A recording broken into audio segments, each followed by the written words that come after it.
field, catches it for a touchdown. Would you look at that? Evergreen. Would you look at that? Cool with the big three. Great. Takes it all the way now. Nice.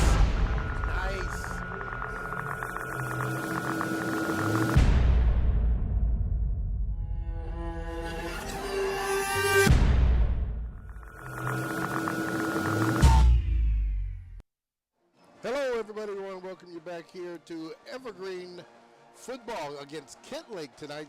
This is Rodney Lawrence with Ryan Vasbinder. This is EPS Sports Network. We want to welcome you guys back to the 22-23 football season. Glad to get it started for the first time this year. Nice doubleheader, so I hope you guys are going to be able to hang in with us for both games. We've got, like I said, Evergreen Kentlake, and the second game, the late game, is going to be the Union Titans and Mountain View Thunder. So, Ryan, how's your off-season been, man? What you been doing? It's been good. Been enjoying the summer. Now that it's cooled off, we're back to Friday night lights, and it feels like fall. Yeah, it sure does. I mean, we've had some real hot days around here, and the first game we get to do this year comes into a nice, 60 degrees. It's going to get a little chilly tonight, but perfect weather for football. All righty, we're just lined up here. Kentwood won the toss. Well, actually, Evergreen won the toss. They deferred, so Kentlake, make sure I'm saying that right, Kentlake, the Kentlake Falcons will be kicking the ball off. And here we go. Nice kick. He's going to kick that out of the back of the end zone. So the Plainsmen, they're going to take over 1st and 10 from the 25-yard line. So like we said, this is week 3. This is our first week to be able to bring you a football game, but this is week 3. So we'll talk a little bit about what's happened in the first 2 weeks. Ryan, what did those guys kind of look like at the beginning of the season? Yeah, Evergreen's coming out strong. They start the season 2-0 with wins over Hawkinson and Eisenhower out of Yakima during week 1. And so they're looking really good. They want to continue, and they hope to start 3-0 at the end of this week. All right, Evergreen lines up. First possession here. Jaden Crace, the quarterback. Running back is going to be Williams. Hands the ball off to him. Williams, a big guy, number 10. He is going to get down to, looks like, about the 24-yard line before he is stopped. Starters we have out there on the field today are going to be number 1 right there on the end. You can see in the cameras that's going to be LaDanian McLeod. Number 11, Anthony Lamberth. And also on the end there as a wide receiver is Jonathan Landry, who last week was his first week back from an injury that he sustained over the summer. And he had a big week last week. Having 8 catches over 78 yards. Big one now, and he just breaks that into the middle. I don't know if anybody's going to be able to run the big man down. They are going to drag him down at about the 25-yard line, but nice run there. 55-yard scamper by the big running back, Mark Williams. Hey, Mark is a big guy, listed as 5'11", 215 pounds. So he is a load, and he's only a sophomore, so that is something that Evergreen is going to be able to take advantage of for a long time to come. Yeah, he's a big weapon that's found himself into the starting lineup this year. And it's really found Evergreen has been able to really spread the ball around and really balance their offense this year, as opposed to years previous. They've been able to throw the ball to different targets and have multiple options to run the ball. They sure did. They're going to give that ball to the big Williams again. This time he is not going to get much. He'll make it to the 25 before he is dragged down. 2nd down and 9 to go.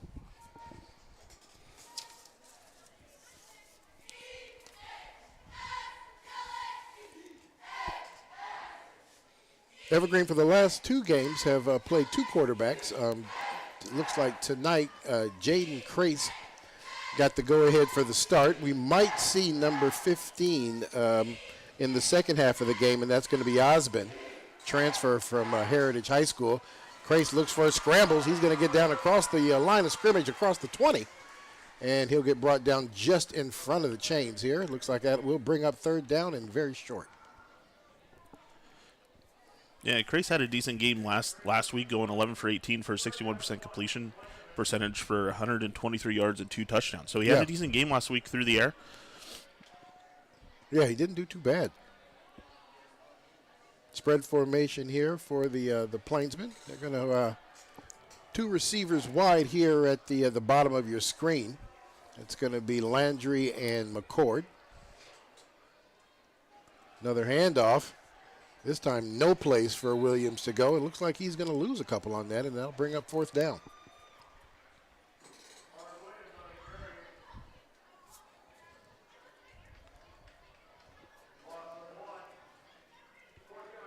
Williams replaced by number 5, Shondez Grant.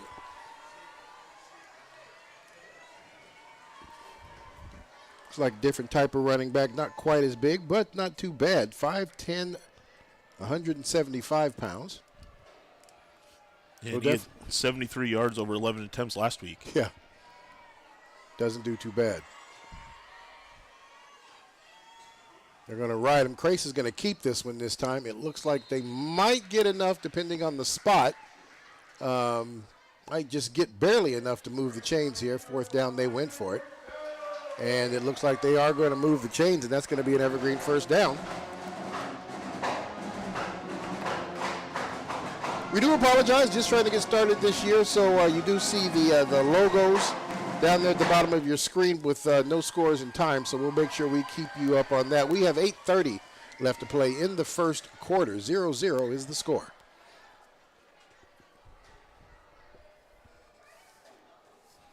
Lamberth lined up on the far side on the numbers. Bunch formation down here at the bottom of the screen. They're going to hand this off to Shondez. Nice little initial move. Makes the first man miss. He's going to get maybe 3 or 4 out of it before his forward momentum is stopped. It'll bring up second down.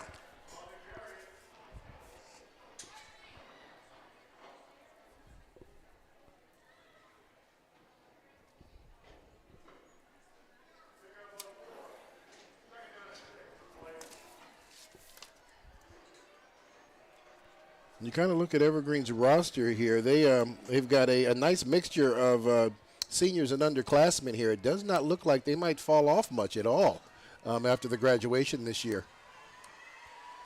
Pistol formation. Crace drops back. There is, and that is LaDainian McCord out there all by himself. Somebody made a mistake there in the secondary as Crace hit him in the end zone alone. So with 7:28 left to play in the first quarter, Evergreen on top first, 6-0.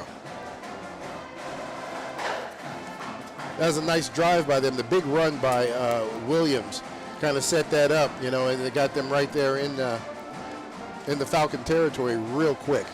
Yeah, it certainly did, and the thing is, Kentlake figured out how to stop the run after that big gain by Williams. They were successful in really shutting down anything too large. They just missed the assignment. Sure did. The kick is up, and it is good. So 7-0 is the score.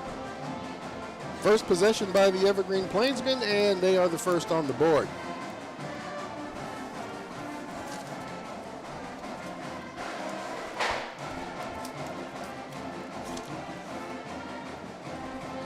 Kentlake will be their first opportunity to try to put some points on the board. Talk to the coach a little bit. Their head coach out there is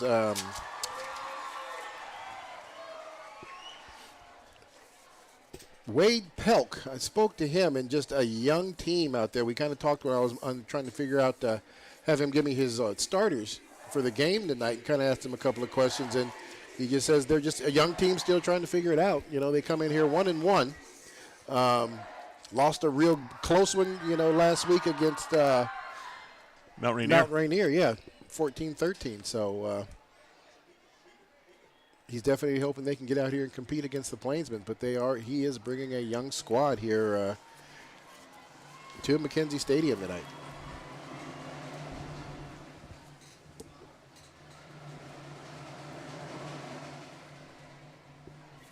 Deep man standing on about the 15-yard line for the Falcons.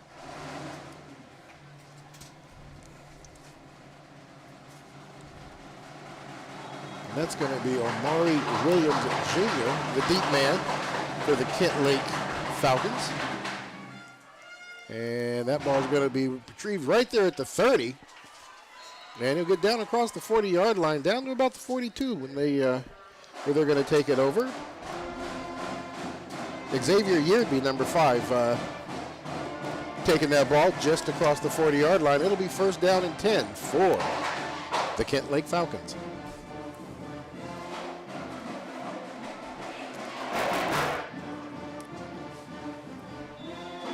Number 10, Jacob McConaughey, is the starting quarterback.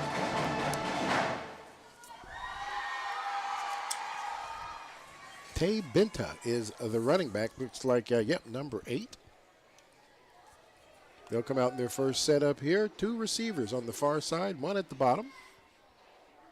Up back, they're going to send a man in motion. Drops back, looks for his man deep. He's going to go into the air, almost intercepted. Great defensive coverage there. Jonathan Landry right there to help to kind of knock that one out of the air. Yeah, the intended receiver was Day Dunmore. Yeah, Landry did a great job finding that ball. Yeah, he sure did. Jackson Morris was there with the receiver, gave him no room. 2nd and 10.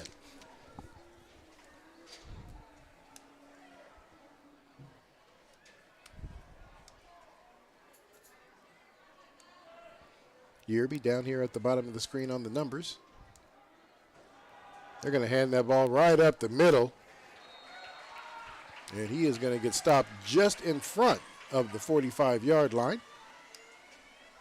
Get about 2 yards out of this. It'll bring up 3rd down and 8.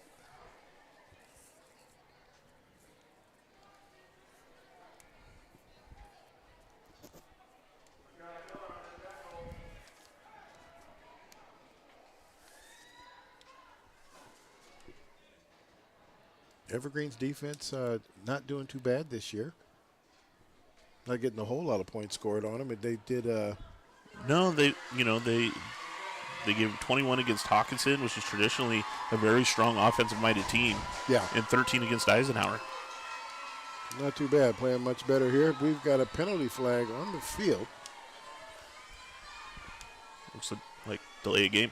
Yeah, it is. They do have field clocks on the field, so I wonder if these guys are used to being able to see those. The Evergreen defense shows up with an odd front, 3 men.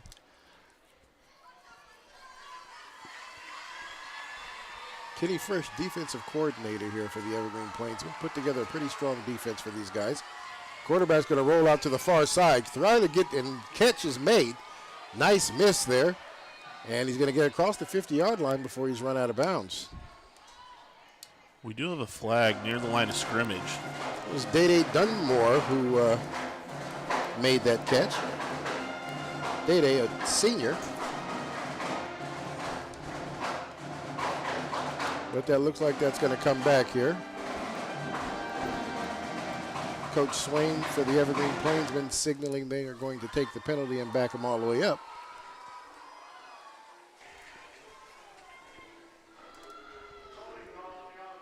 And it looks like it is going to be a holding call.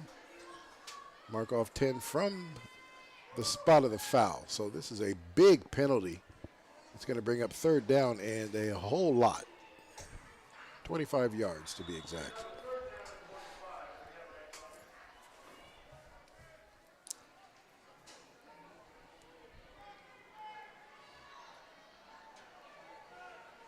Falcons line up. Trips receivers at the bottom of the screen. Running back offset on the quarterback. McConaughey drops back. He's going to get flushed out of the pocket. Waving for somebody to go downfield. And the ball is going to be caught right there, just at about the 45-yard line. Got back all of the penalty and about a yard, but that is going to leave them very short with a 4th down. So it looks like the punt team is going to come out on the field, and they're going to turn this ball over on their first possession. 5:51 left to play in the first quarter. Yeah, LaDamian McCord there was smart, just keeping the receiver in front of him. He'll put a hit on him so he can't get any additional yards after the catch. Sets up this punt.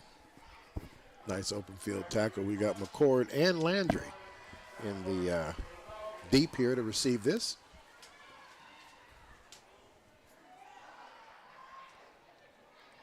Going to take it on the bounce, get across the 20, 25, and get run out of bounds at the 30-yard line. I was going to get back a little of that, and Evergreen, they'll be back out on offense on the 30-yard line, first down.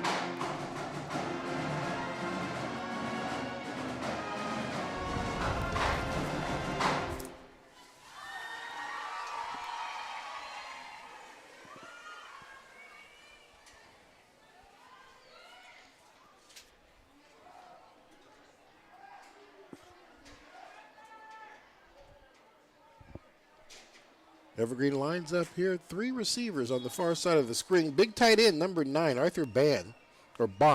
Hope I'm pronouncing his name right. Hand off to the running back. He is going to get stopped in the backfield. Nowhere to go. Tight end gets pushed into the backfield. Not a real good blocking job by the tight end on that one. Just pushed right back into the play, and Evergreen is going to have negative yards on that play, second down.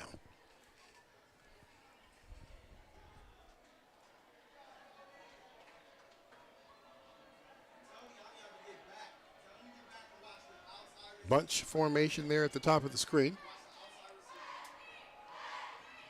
Crace drops back, looking to get the ball out to Lamberth, and he is almost was able to bring that one in. Juggled the ball, not able to get it, so he was the intended receiver. Good defensive coverage there by Kentlake's DB. That was J.J. Fernandez coming up with a big defensive play there. Fernandez, only a sophomore, so new to Friday Night Lights. Does a good job when he is tested there in a one-on-one against a receiver that has him by a couple of inches.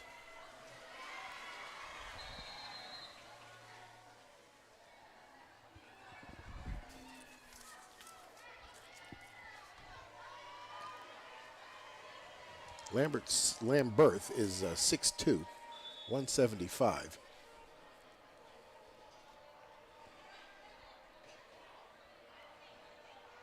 Crace once again, he's going to roll over to the far side. Not able to, backs it up, not able to get rid of that ball. Dumps it. We've got a late flag here. We'll see what's going on.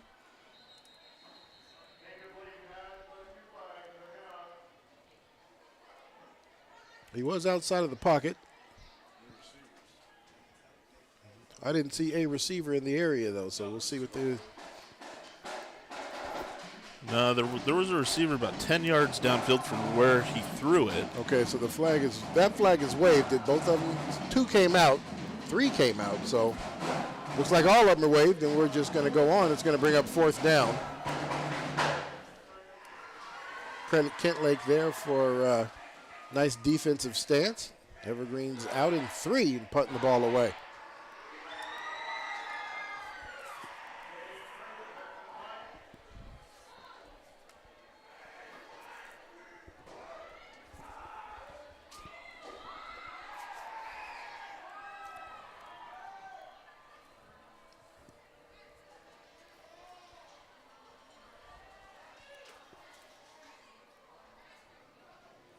Quarterback Crace kicking that one. And that's going to take a Kentlake bounce and is going to be downed right at the 48-yard line. Kentlake will take over, and it's going to be 1st and 10. 4:22 left to play in the first quarter. Evergreen on top, 7-0.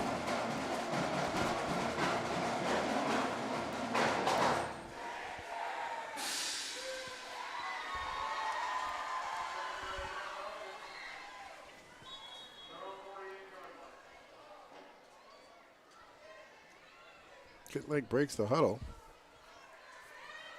Strong side to the left. Up back. Going to just run that one right up the middle. Is able to get that right to midfield. So they'll get 2 yards out of that and bring up 2nd and 8.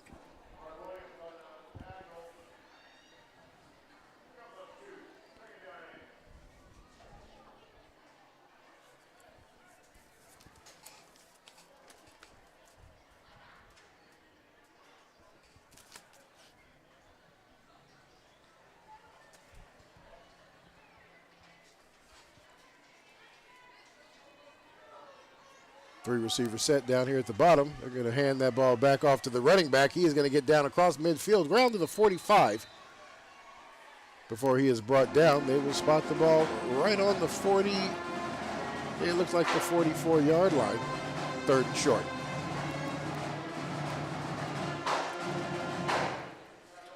Bint had some good blocking there as he made his way around the corner.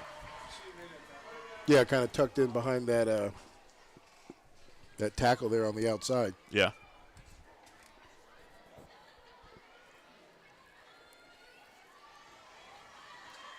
Break the formation once again. Three receivers set down here at the bottom of the screen. Man in motion. They're going to hand this ball off again. Nowhere to go initially. Bounces it. And it looks like they will lose a yard on this one, so it'll bring up fourth down. They needed the 42-yard line to move the chains. Yeah, Connor Kuiper's coming up with a big tackle there to bring up fourth down.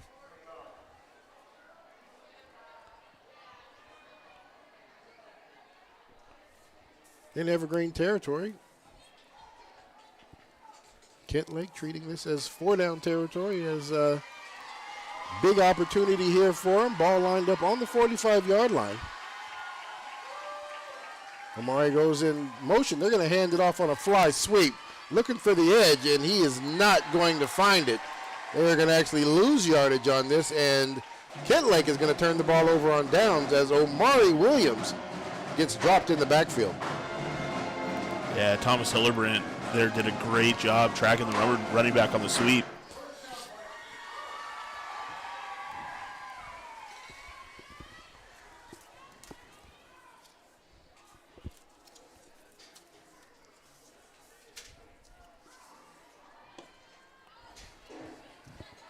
Grant back in the game as the running back. Looks like Grant and Williams will share responsibilities back there. Crace, the quarterback. Slot receivers on both sides.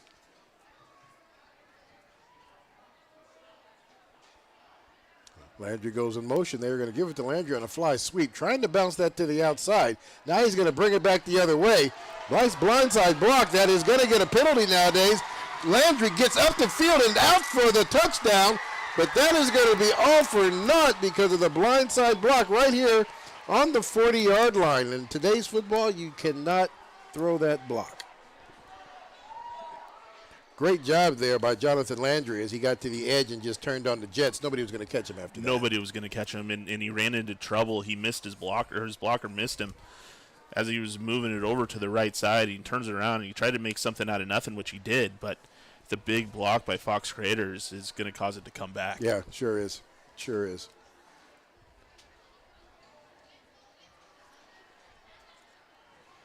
If he'd have just gotten his way, it wouldn't have been the penalty flag, but he really did try to blow him up. So that's going to get a penalty call every time in today's football. You're going to see that call on Sunday night, so you're definitely going to see it on Friday nights. And you see it on Saturday afternoon. So everybody is trying to make sure that the game gets a little safer. Yeah. So with that, that is going to put them way back.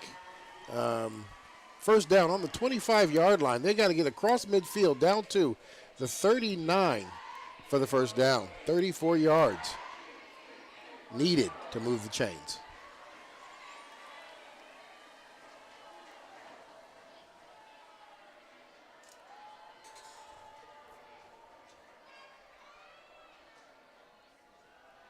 Grace drops back. Nice bench route there by Lambert, unable to bring that down in bounds. Bring up second down.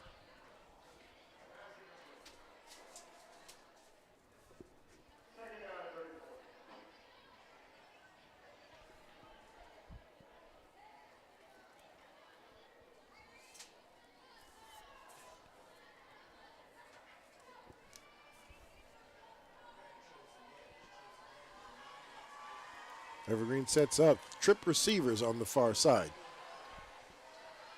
Mark Williams back in the game as the running back. Grace drops back. Lets that one go in the middle of the field. Nobody out there. Might have been a middle misunderstanding on the routes there, but threw that right down the middle of the field.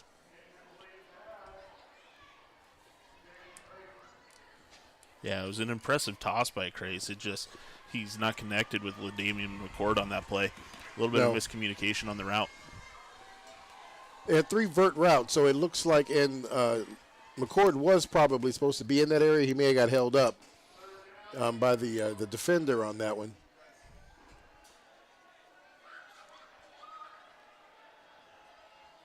Tray formation on the far side. Crace is going to roll that way. Looks upfield, looking for McCord. McCord able to bring that one in. He's going to get back to, looks like, to the original line of scrimmage. And that'll bring up 4th and 10. But we have another flag on the play here.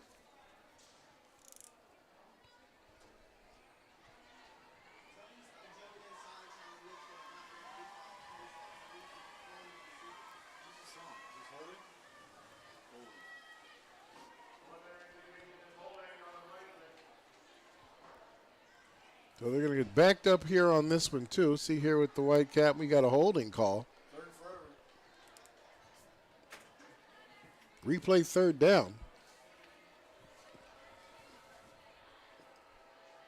And this time they're going to take it all the way back to the 11-yard line. So big-time penalties, essentially keeping Evergreen off the scoreboard on this drive. Yeah, because they've had 2 big plays. Yeah.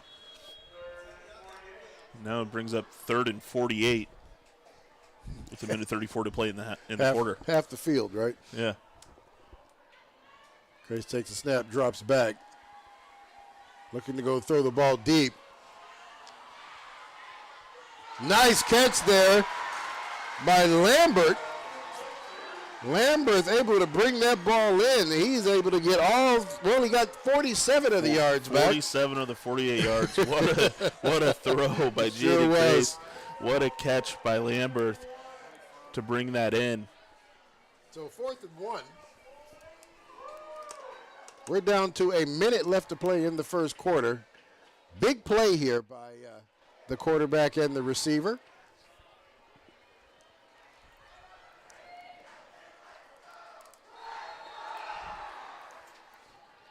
And we got a timeout.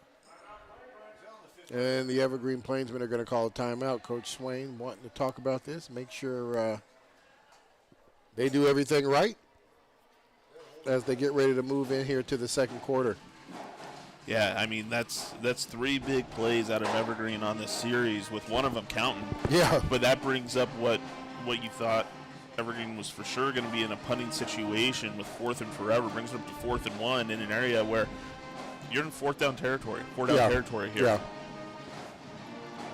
So we'll see if they go ahead and give the ball to the big running back, Mark Williams, or does Crace keep it on a little QB keeper to get that yard to get a fresh set of downs? Well, we're about to see Coach Swain sends the players back on the field with the play. 49 seconds left to play in the first quarter. Evergreen's on top, 7-0.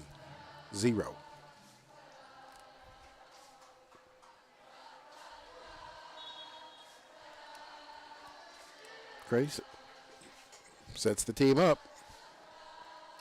Strong side to the far side. They're going to give this to the big running back, and he is going to get stopped.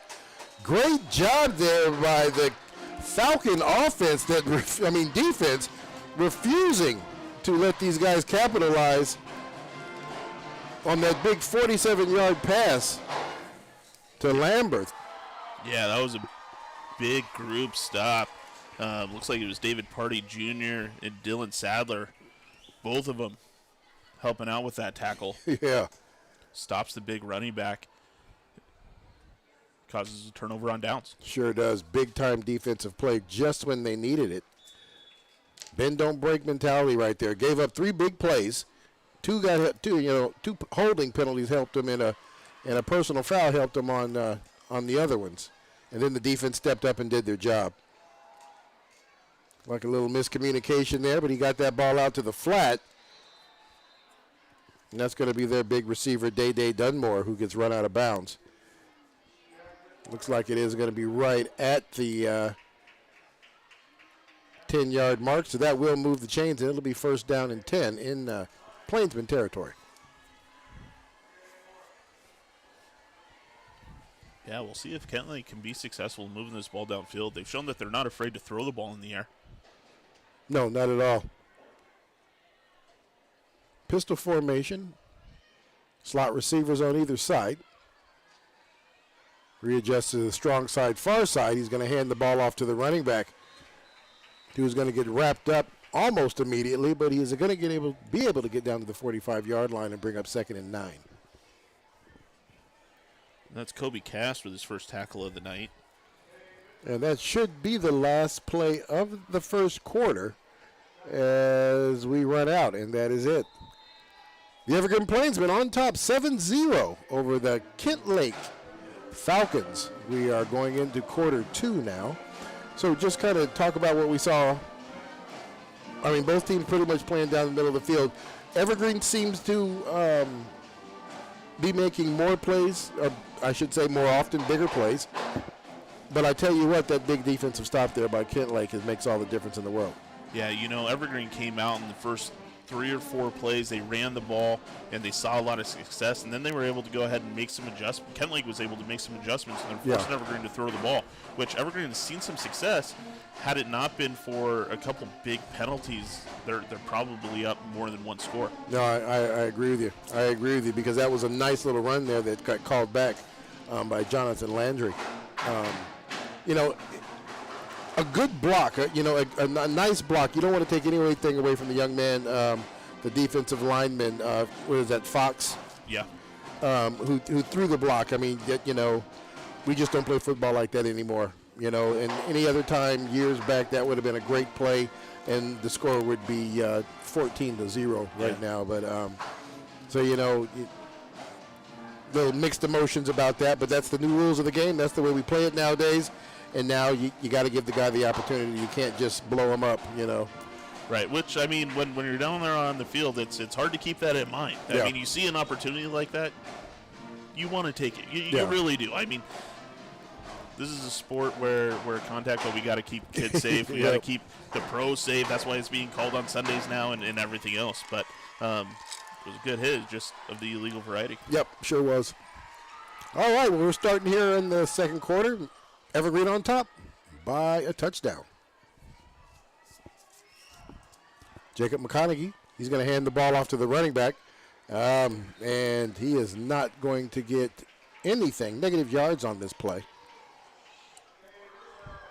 Kobe Cass with another stop. Kobe Cass is a senior for Evergreen, listed at 6'5", 265. Yeah.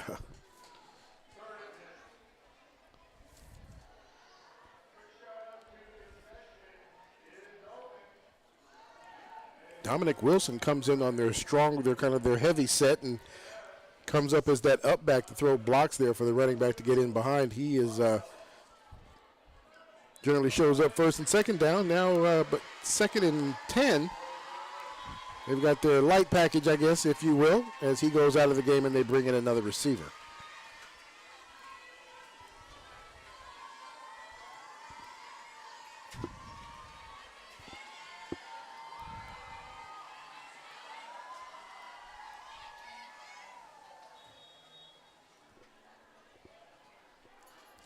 Some equipment issues out there, but they got that squared away. 3 receivers on the far side. Benta moves over. McConaughey drops back, has a man in the middle, makes the catch right there at the 35-yard line. Gets down to the 25 before he is ran out of bounds by McCord. Nice catch and run on that. That will move the ball down to the 20-yard line, first down and 10 for the Kentlake Falcons. For the first time, they are now down inside the 20, red zone, if you will, for the Evergreen Plainsmen.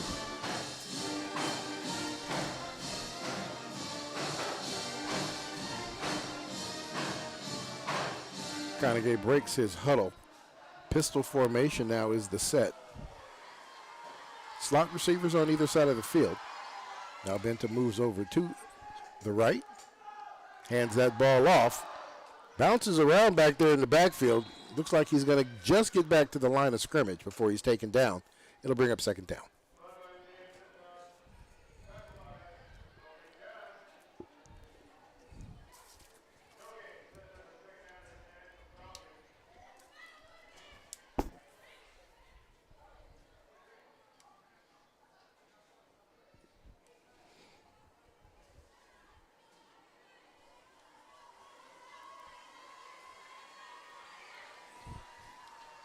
Lines up formation, slots again. Man in motion. And this time kind of a misdirection. Just extra effort is going to get him down to, it looks like possibly the 15-yard line. It looks like where they're going to spot it. So just good push there by the running back.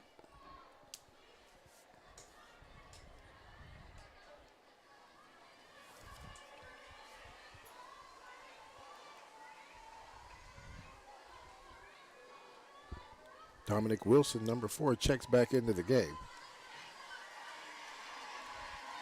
This time he will be the lone running back.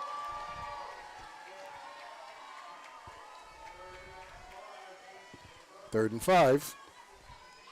9:28 left to play in the half.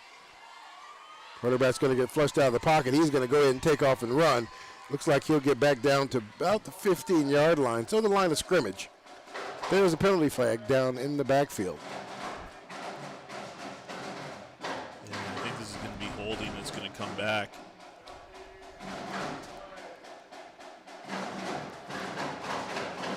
And you are correct. I'll replay the third down. They'll march off the 10 yards from the 21-yard line.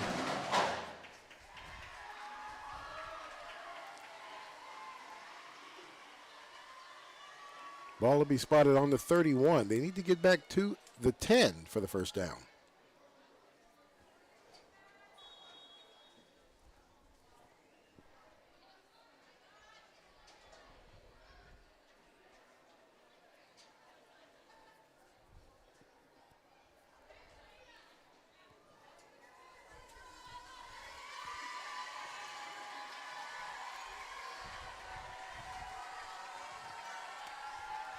Wilson, the running back. Receiver in motion. McConaughey drops back. Looks for a man coming across the middle of the field. That's going to be Day-Day. He was the intended receiver. Nice job there by the Evergreen DB. Josiah Alanis. Alanis, big guy, 6'2", 175. Only a sophomore, so young secondary for the Evergreen Plainsmen. Good athletic move there. Looks like Day-Day Dunbar is their go-to guy on the outside.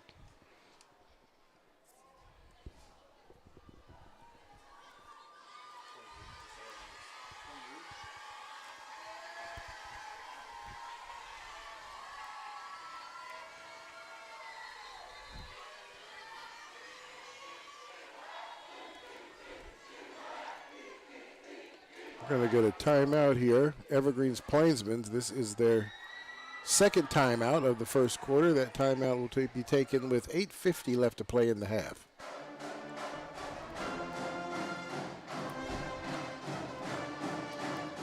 Nice shot there of the Evergreen cheer squad.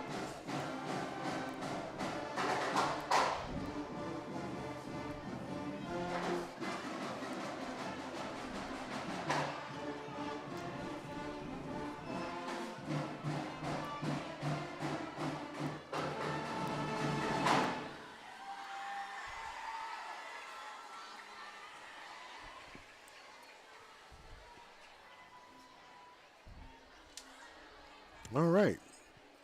Both teams back on the field here. Fourth down and a lot. 21 yards to go to move the chains.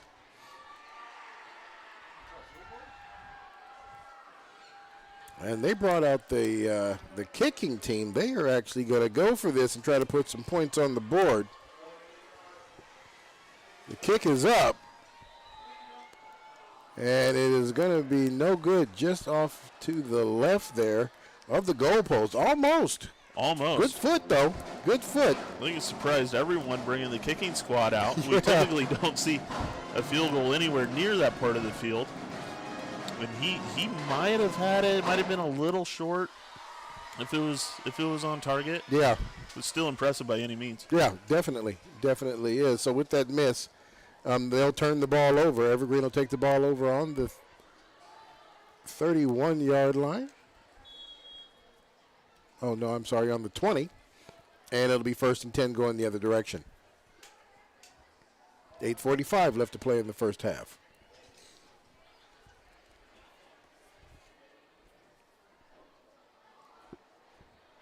All right, well, we've got a quarterback change here. So we do see now the other senior on the Evergreen Plainsmen, and that is going to be Khalil Osborne. Looks like Evergreen's going to take a timeout here.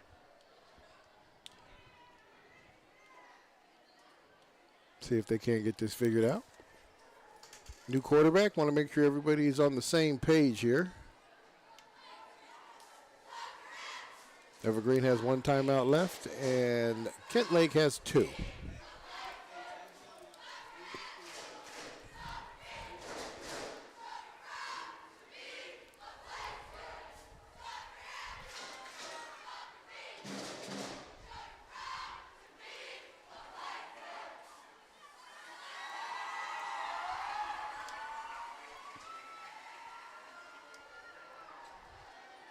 All right, both teams on the field ready to start here. 1st down and 10 from the 20-yard line. 8:45 left to play. Evergreen on top, 7-0. New quarterback in the game, Osborne.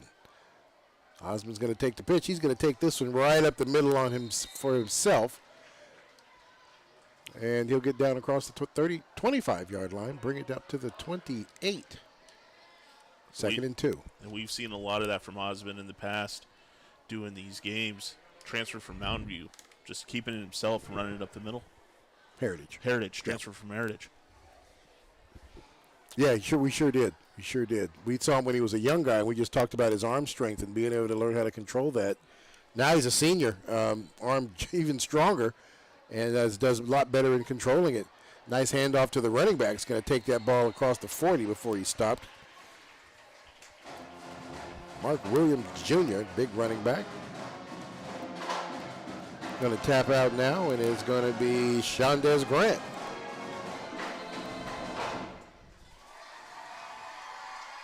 And Rodney, it is officially fall as the rain starts to fall here on McKenzie Stadium. It sure is. And with that, Kentlake takes a timeout. 1 apiece left for each team in the first half.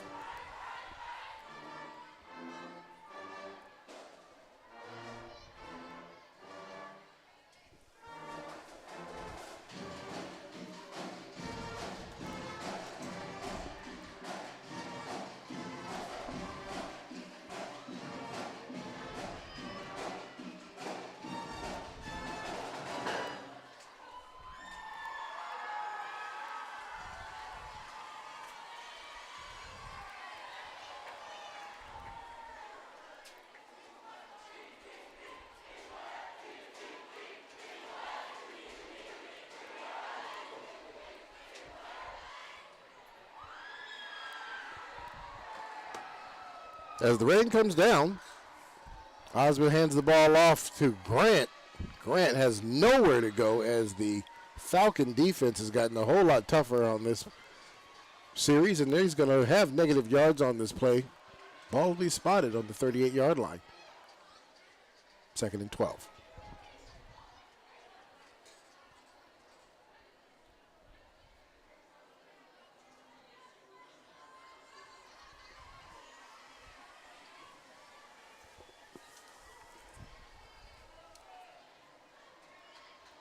Takes a snap, drops back, puts it out there for the receiver. Able to bring that one in. Great catch. And that is not, he's not able to actually hold on to that one. Nice little touch there by Osmond. McCord does a great job trying to lay out there and get that one. Just unable to bring that one in once he hit the ground. Yeah, McCord was wide open. Left his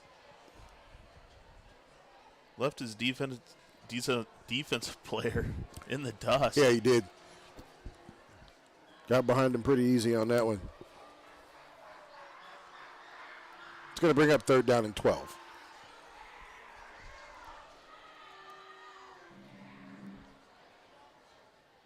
McCord, Lamberth, switch sides. McCord down here at the bottom of your screen. Lamberth at the top on the numbers.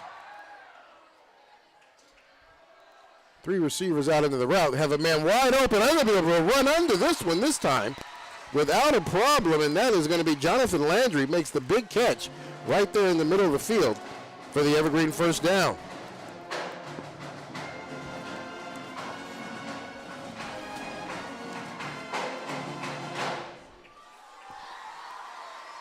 And here we go. Nice. We're going to get an instant replay on this one. You can see Landry coming out of the backfield. Yeah, right up the seam. Able to run past the backer on that play. All righty, we'll try to get that fixed up and show that to you guys next time. We take care of the snap. Williams lumbers right down the middle of the field, down across the 25-yard line. Good second down effort. It looks like second down now and 4. They need to get to the 19-yard line to move the chains. Another handoff to the big running back right up the middle. He is not going to be stopped by initial contact, but momentum will get him to the 17-yard line before he's stopped. So that will be able to move the chains. It'll be an Evergreen first down. 6:16 left to play. Evergreen on top 7-0 inside the red zone, trying to possibly put more points on the board in this first half.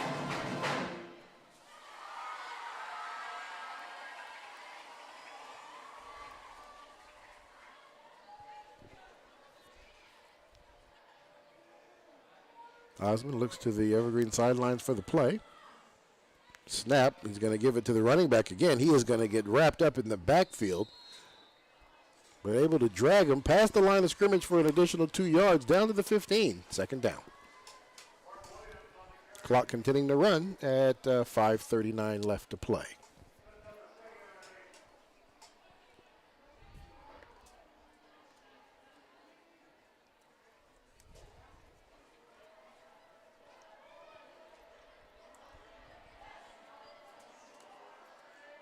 Evergreen comes set up again. 2 backs in the backfield. They hand this one off again. This time, no place for Williams to go. Jonathan Landry also in the backfield as that second running back.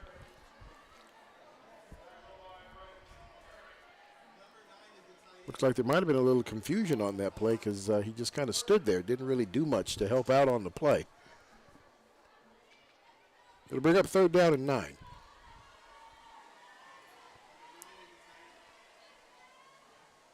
Kentlake defense making adjustments based on Evergreen's formation. The big man Arthur Band comes back into the game. Lined up on the numbers, slot position. He's going to release to the inside of the field. And he was the intended receiver. Osmond tried to hit him in the back of the the back of the end zone. A little too high even for the 6'5" young man. Not able to go up there and get that one as he throws it out of the back of the end zone. 4th down.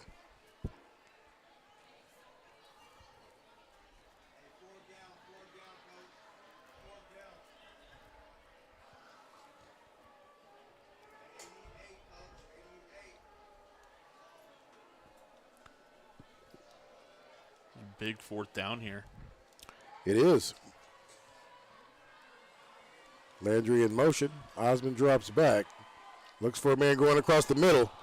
And McCord, intended receiver, unable to bring that one in. Timing was just off on that one. McCord was able to turn the corner and beat his defender.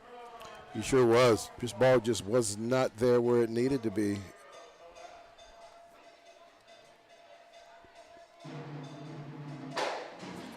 was Xavier Yerby, the DB there, kind of made it tough for McCord to bring that one in. So credit once again to the Kentlake defense for holding fast when they needed to and keeping points off the board for the Plainsmen. 4:21 left to play in the first half.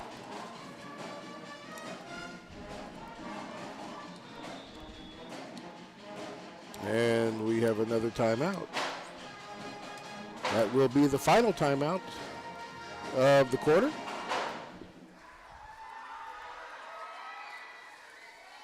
Yeah, Kentlake showing another bend don't break mentality. Yeah, they sure are. And as they get the ball back, starting on their own 16 with 4:21 left in the half, we'll see what they're able to do to march it downfield, at least get some points on the board. They're certainly confident. No, you're right. In their field goal capabilities as well. So, so if they can make it down to the 25-yard line, that puts them into field goal territory probably. With what we saw earlier in the quarter.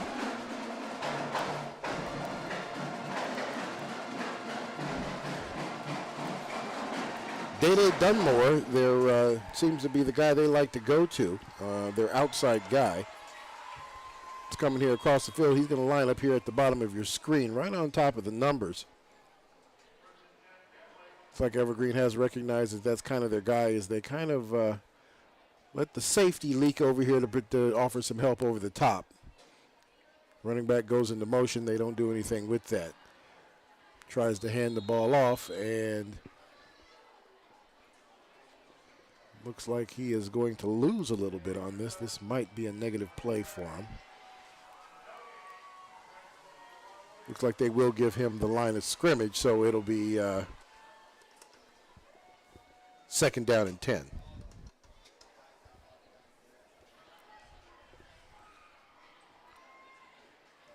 As the clock ticks down under 4 minutes here, just a reminder, Kentlake has used all three of their timeouts for the first half. Plainsmen with one remaining.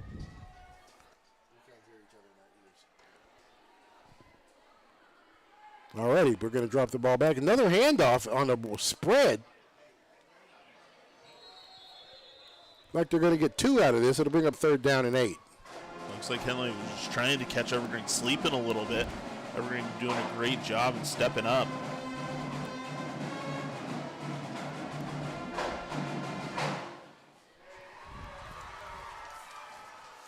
It's going to... We're good now.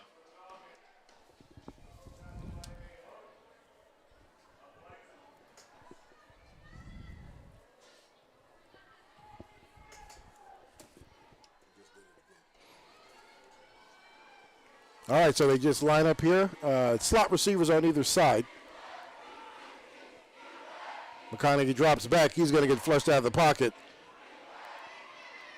Rolls back out to the far side, looking for somebody to get the ball to. We've got a penalty flag on the play. He does get enough for the first, but there's a penalty on the 8-yard line.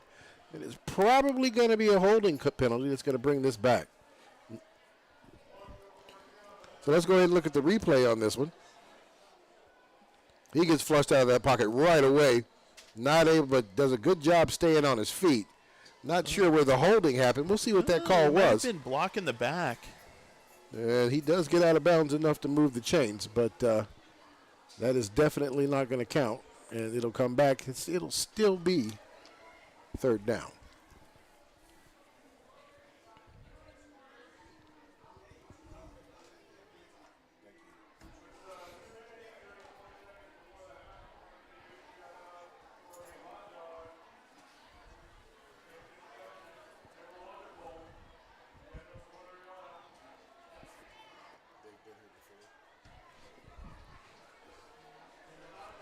All right, well, that big penalty is going to push them down inside the 5-yard line. Third down, 22.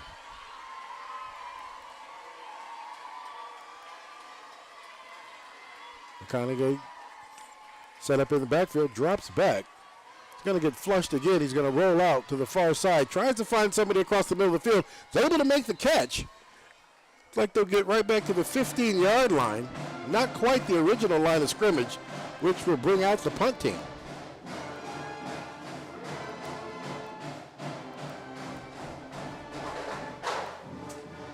So we are down to 2 minutes left to play in the first half of football here. Evergreen's on top, 7-0. Kentlake Falcons offense struggling to get points on the board. Defense definitely keeping them in the game.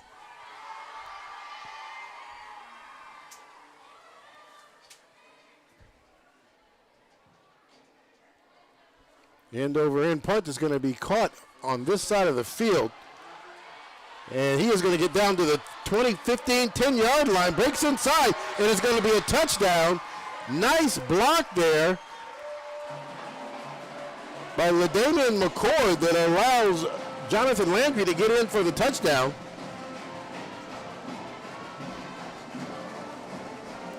So here's the replay. That ball is going to be fielded right there on the 46-yard line. Landry just outruns everybody. McCord out in front, nice little block. He steps right inside of that for the touchdown. Well, that's great mental football by McCord, because you can see he had an opportunity to make a block earlier down the field, and he knew that Landry could already get past him. So he continued to move upfield and make the block that was needed. Good job, good job. We're giving a great job there for the giving Kentlake's defense all the kudos and credit in the world for keeping points off the board. And Evergreen Special Teams comes and steps it up and puts another 7 on the board. I should say another 6. And there goes 7. So made an honest man out of you. It sure did. So just under a minute and a half left to play. Evergreen scores again, 14-0 over the Kentlake Falcons.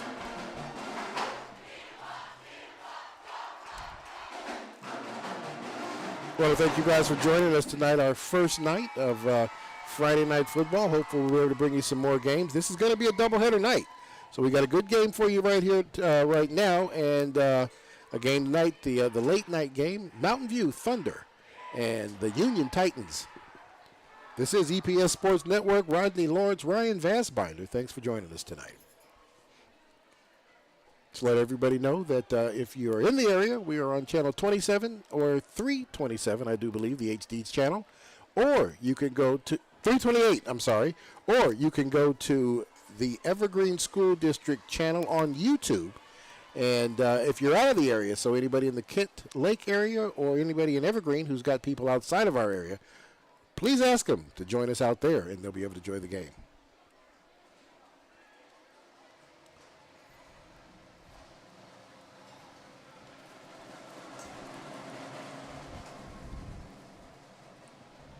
You know, I'm proud of you, Rodney. You know, it only took you 3 seasons to stop saying the YouTube.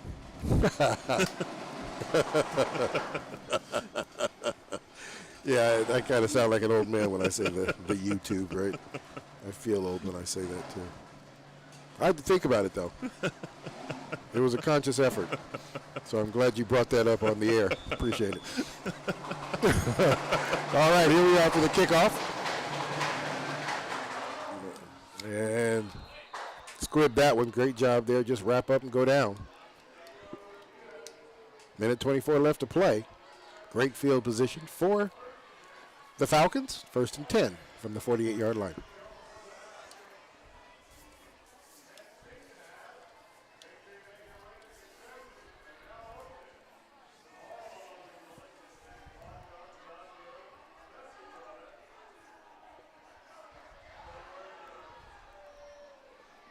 See if Coach Pelk is going to be conservative and be satisfied with this score going in, or if he's going to try to take an opportunity to get some out there. We've got trip receivers on the far side. Day Dunmore on the outside. Conahey is looking that way. Gets flushed out of the pocket. Do a nice little underhand pass there to his receiver. He'll get into Evergreen territory. He'll take the big hit, though, by the linebacker out there. Looked like that was Mekhi Miller with a big hit. Little Macomb-esque type pass there for McConaughey with the underhand. 7 yards on the play, 2nd and 3. McConaughey drops back. He's going to get flushed out of the pocket. Hits his man Day Dunmore in the middle of the field. 30-yard line. Clock stops as they move the chains. 37 seconds left to play in the quarter. So a reminder, Kentlake has no timeouts left in the half. They'll wind the clock, and they're going to clock that one, stopping the clock with 34 seconds.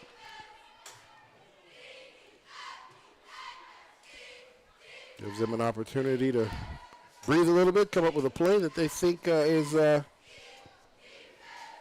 high probability here for them. Yeah, and Kentlake's in that same area where they attempted a field goal earlier in the game. That came up just short. Yeah, they sure did.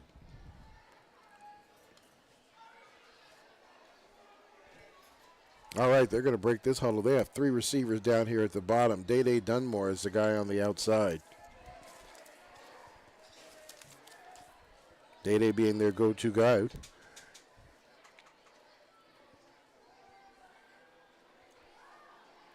McConaughey flushed out of the pocket again. And he is going to make a nice catch. Ball's going to be caught right there at the 18-yard line. Clock's going to stop while the chains move. It's currently sitting at 23 seconds.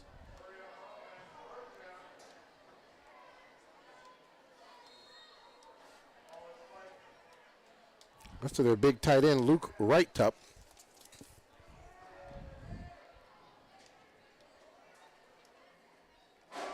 Kentlake's going to stop the clock with 21 seconds remaining.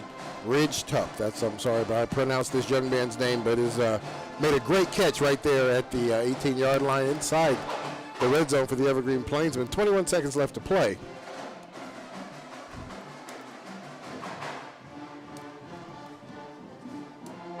Falcon offense putting together a pretty good drive, trying to put some scores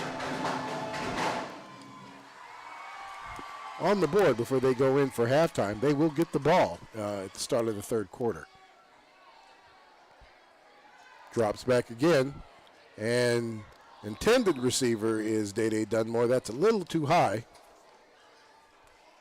Second down and 10. Clock stops with 17 seconds left to play. Fox Creator was able to really get through that line and make a big hit on McConaughey.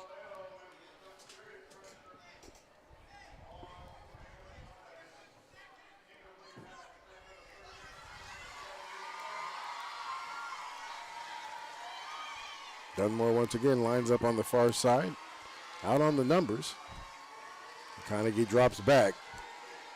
He's going to roll that direction. Has a man coming across the middle. Makes the catch and the throw there. He's going to go down right there at the 5-yard line.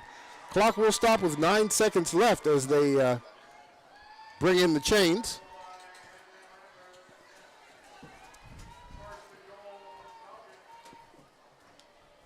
They clock this one as they stop the clock. 5 seconds left to play. And this is their best offensive drive yet. The hurry up, the 2-minute offensive drill seems to be working out pretty good for them. Yeah, they moved the ball really well in the last minute 30 with 0 timeouts. McConaughey doing a good job finding his receivers who just kind of sit down in soft spots and make the catch. Looks like they are just going to go ahead and get some points on the board here and take the 3. That is almost blocked as he gets through, but that does go up. And with 2 seconds left to play in the first half, the Kentlake Falcons on the board for the first time tonight with 3 points.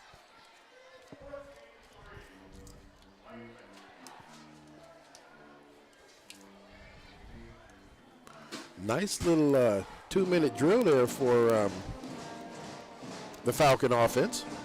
Yeah, it was nice. With a minute, when they took the ball over with a minute 34 remaining, you knew they were going to look towards the sidelines, yeah. Right? As Evergreen protected the sidelines, and instead they took what was given to them through the middle of the field, and they were able to just efficiently move down the field, stop the clock, and move the chains a couple times to get them into field goal territory. Yeah, they sure were. 2 seconds left, so they will get a kickoff here. I'm sure they'll just kick this one on the ground and kind of let time run out on it.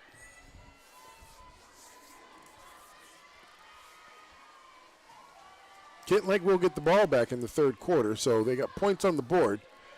And this is there's something to talk about in the locker room at halftime. What they're able to do in the last, like you said, minute 24, 34 seconds left is definitely something to hang your hat on, something to talk about as well. What might work out for them in the second half of this game.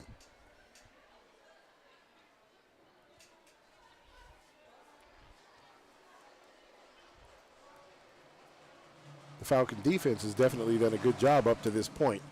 Big special teams there is the only reason we're looking at a 2-point, a 14-point number there for the Plainsmen.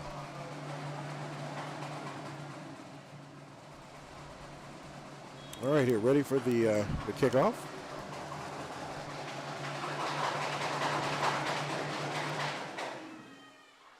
And that ball's going to get kicked out of bounds with a second left to play. Evergreen will get the ball on the 35-yard line.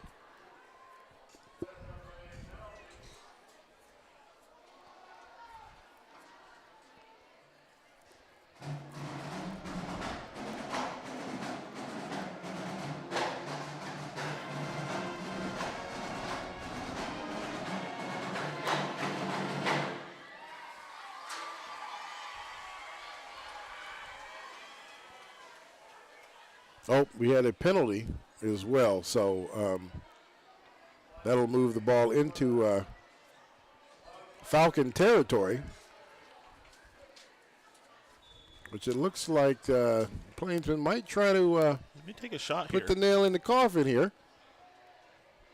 Go up by two scores again as they come inside. Got a man out there by himself all alone. And that play will run the clock out as we are now at halftime. Evergreen 14, Kentlake 3. Very good first half of football. Just a little bit before we go into the break here, just real good football so far. Defensively, both teams are playing pretty good. Evergreen able to do some bigger stops than I don't even know I was going to say bigger than the Falcons, but not necessarily. I mean, the only reason it's 14-3 is the special teams. Yeah. Hopefully both teams got something to talk about at halftime. It's going to help them play some different type and better football here in 3 and 4 quarters. We're going to step away. We'll be back for the third quarter. This is Rodney Lawrence, Ryan Vassbinder, EPS Sports. We'll see you at 3.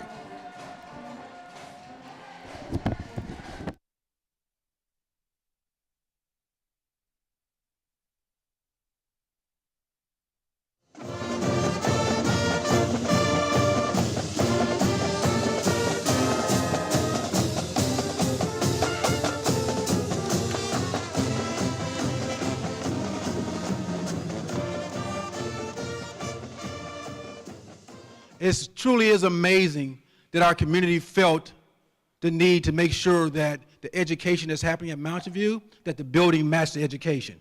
And that's what we're seeing here. So we'll have high standards here, and we'll make sure that we're making our community proud. As you explore the new school and all it has to offer, realize that a school is more than just some classrooms. It's a place where students will strive every day to become the best versions of themselves. Astronomer Carl Sagan once said, "Somewhere, something incredible is waiting to be known." It is my sincere hope that the generations of students who pass through these halls will learn something new and incredible every day. At the old school, we had the right culture. We had the best teachers and staff to lead the students. And now with the new building, all the right pieces are due to come together and providing us with the best possible high school experience. The sky is truly the limit with this new school. First, I know this school has always been great, but I know with this new building, it has the potential to be even greater. With new equipment, better sport facilities, and a better environment for teachers to teach in, this allows for our students to get a great high school experience. Thanks, as everyone has said, thanks to the voters. In 2018, everyone came together and decided that Evergreen needed better. We needed better facilities for the future of our students and for the future of education. And with that, in 2018, the voters approved our Envision Evergreen bond, which was the largest bond in the state of Washington's history. That speaks volumes. What a great day. A brand new building, 277,000 square feet of amazing. What do you think? What do you think? How about that? I told you how much work it is for principals to coordinate the staff, but each one of the staff members has had to spend countless hours putting together the front office, putting together the classrooms, and I just want to thank you for that and all that you're doing and have done to make this a beautiful learning space for our students. And I have had the pleasure as a principal and as a superintendent, this is the third brand new high school that I've had the chance to open up, and I will tell you that the expectations will rise. Everybody's belief in themselves, everybody's belief that what is possible, and let's lean into that and do the best that we can for our students to make sure our expectations are where they need to and that our students learn at the highest levels. Do it.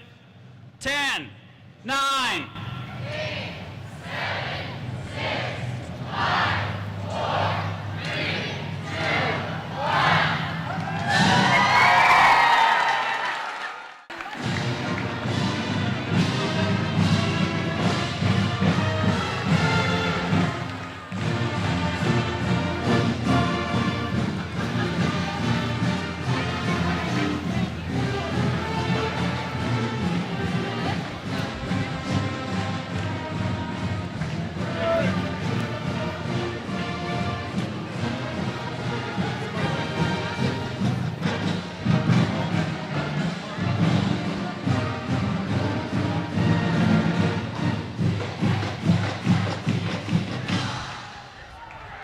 Thank you for being here. Go Thunder! Hello, I'm Matt Griffin from EPS Sports, and every week this fall, we'll be bringing you live high school sports coverage from around Clark County. EPS Sports, VPS Game Time, and Battleground TV Sports will be broadcasting live football, soccer, and volleyball. Every Friday, it's live high school football. During the week, it's live soccer and volleyball. And all the games are produced and broadcast by video production students from Evergreen, Vancouver, and Battleground Public Schools. Keep an eye on the channels of TV, etc. Comcast channels 27, 28, 29, and 328 for games every week.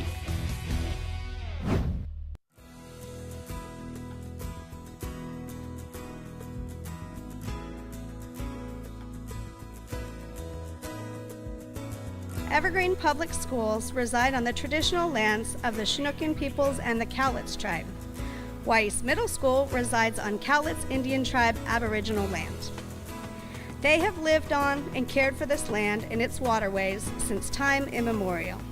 We thank them for their stewardship and make this acknowledgement to open a space of recognition, inclusion, and respect for all Indigenous students, families, and staff in our community. This is objectively, I would say, the most beautiful middle school facility I've ever seen, and it's a privilege to be here to welcome our students and families tonight. They have excitedly anticipated today, and it will be so moving to see students in the state-of-the-art learning environments, the spaces that were designed for support, safety, access, and dignity, and in the cutting-edge elective environments. So much change has happened this year on the inside of the school and on the outside. I mean, think of it. Last year, we were co-living with change 5 out of 7 days of the week for 7 hours each day. The change of the walls being built, the change of the dirt being dug up, and the change of the sidewalk being put in, all drastic changes on the outside of the school. But also on the inside of the school, we had the mascot change from being the Weiss Warriors to the now Weiss Wolverines. This year, I'm not only looking forward to the new orchestra and theater buildings, which by the way are going to be sick. I'm also looking forward to experiencing the change in the new school as an 8th grader before I go off to Mountain View High School. We're very proud that we are a dual language school, and ABLE is part of our dual language program, and so as such, we will be speaking today in both Spanish and English. So welcome, ABLE. I am most excited about activities, the gym, and how our new jerseys will sport our new mascot, Go Wolverines. Estoy muy entusiasmado con las actividades, el gimnasio y cómo nuestras nuevas camisetas y uniformes deportivos lucirán con nuestra nueva mascota. Vamos glotones. thank you to all of our voters in Evergreen's community, to everyone that supported the efforts, and for everyone that put in the time, the talent, the sweat, and I'm sure some tears in building this amazing building behind us. And most importantly, this is a phenomenal facility for our students. We underestimate how important a good physical learning space is for our students and the difference it'll make. I see teachers nodding their heads. You're going to notice when students come in, they're going to feel differently. They're going to feel more valued. You're going to feel more valued. Everything in the school is just going to raise up, and it's just going to be excited. You have phenomenal administration here, great teachers, so I can't wait to see what this school does. Now, I think what we've all come here, let's cut some ribbon. How about that? 10, 9, 8, 7, 6, 5, 4, 3, 2, 1.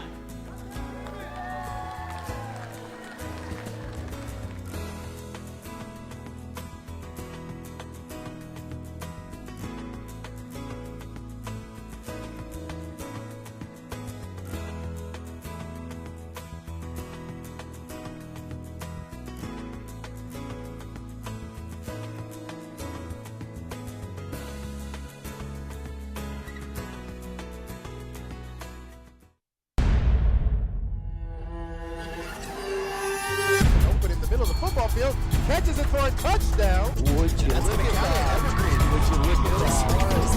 Cool with the big three. Great. Takes it all the way now. Nice.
everybody. Hey, we want to welcome everybody back to quarter number 3. We're at the McKenzie Stadium. The Evergreen Plainsmen on top of the Kentlake Falcons, 14-3, as we start the third quarter here. Ryan, you got some first quarter stats here for us as we get ready to kick off the third quarter?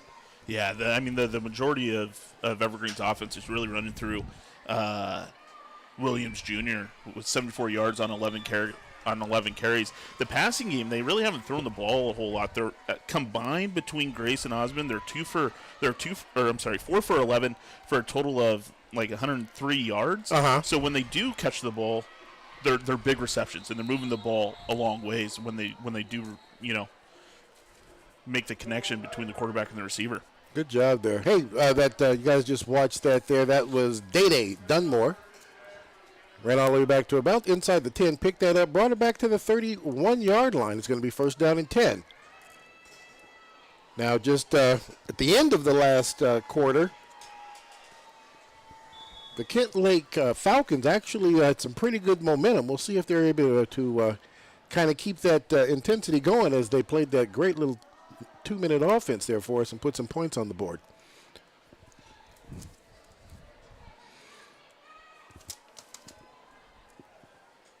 Jacob McConaughey, the quarterback, going to send a man in motion. Gets the ball out to the outside. Great job there. That's Jonathan Landry. Comes up, makes a nice open field tackle for little or no gain, maybe about a half a yard. It's going to bring up second down.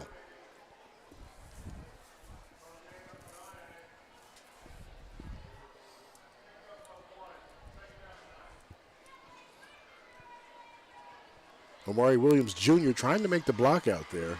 Landry does a good job fighting around that to make the tackle.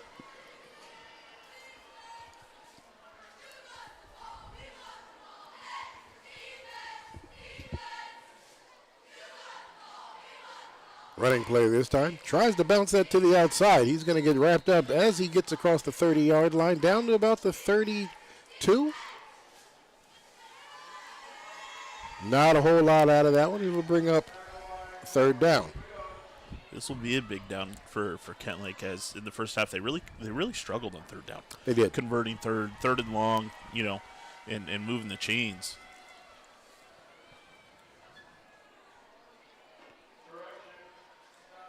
We'll see here as they break the huddle. Trips receivers down here at the bottom of the screen. We're going to have Ocon, Williams, and Dunmar. Day Dunmar on the numbers. McConaughey drops back, and he is not going to get out of that. He's going to go down for a big loss. Looks like he'll be taken down inside the 25-yard line. That'll bring up fourth down, and here comes the punt team. Yeah, Connor Cuppers coming through there as the linebacker. Nobody picked him up on the outside. And was able to get to McConaughey for a loss.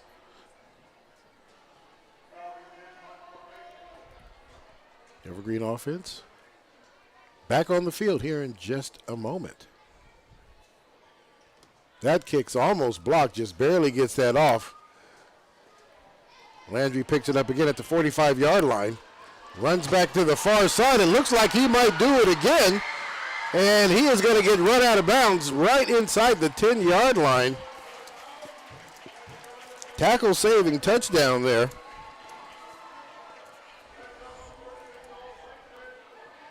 That's another huge return for Landry to add on to his 46 punt yard return from the first half.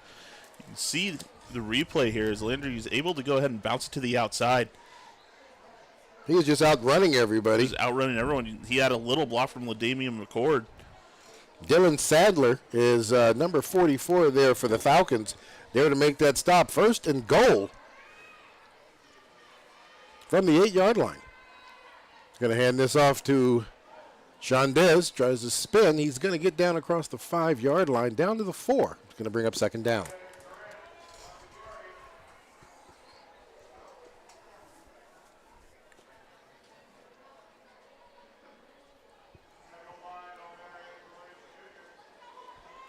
So again, just remind everybody, we do have the team logos down there, but no scores or time. We're trying to get that all figured out for you, but we will let you know how that the time kind of transpires as we go through the game. We've got 9 minutes left to play, and we've got a touchdown right there in the back of the end zone.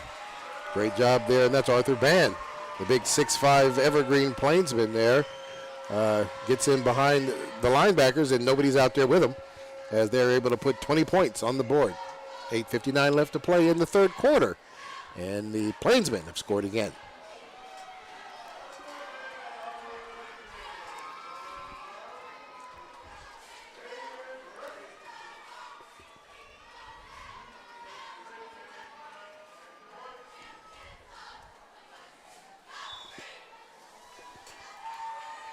Special teams wise, it's been the Jonathan Landry show here, hasn't it? Yeah, it really has been. It's been the difference in this game. Yeah, sure has.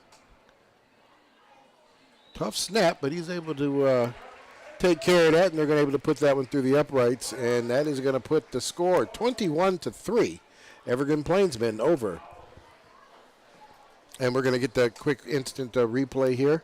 Yeah, and Band's able to come off just the end, get behind the linebackers, and nobody picks him up. Yeah, he's wide open. Right, nobody, yeah. Definitely breakdown in coverage as he just released into the back and was standing there all by himself.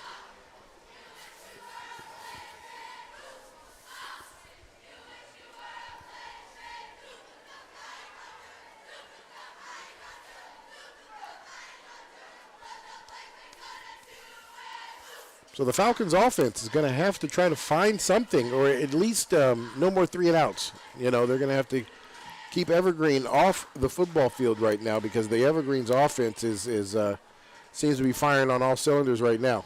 Yeah, they really, I mean, at this point, they need to avoid punting the football at all costs because it's killed them. Yeah, or at least punt it away from Jonathan Landry. Yeah.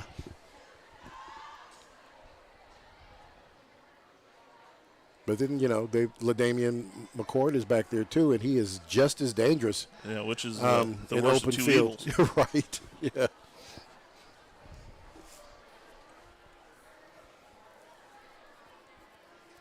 All right, Evergreen here teed up to kick the ball off.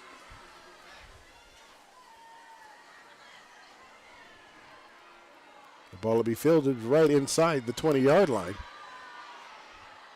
Tries to make a nice little move. It'll be decent field position as they get it down across the 30, down to the 34-yard line.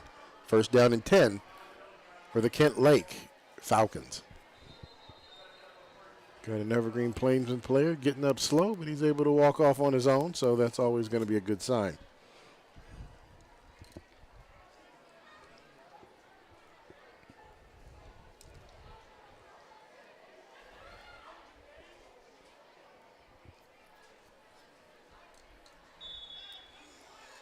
And we are ready to start the play.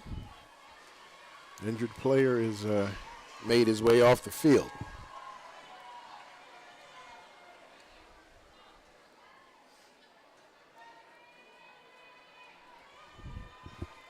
McConaughey lines sets them up there. Dominique Wilson, they're going to get that out to Dunmore. Dunmore makes the catch. We are going to have a penalty flag. It's probably, looks like it's going to be a holding penalty against Omari Williams Jr. Held down just a little too long there to let Day Dunmore get by. You see the replay here. Taifa Halaveo comes through strong and puts a big hit on McConaughey. Not quite sure where that, I didn't really see a real bad infraction there. We'll find out. They're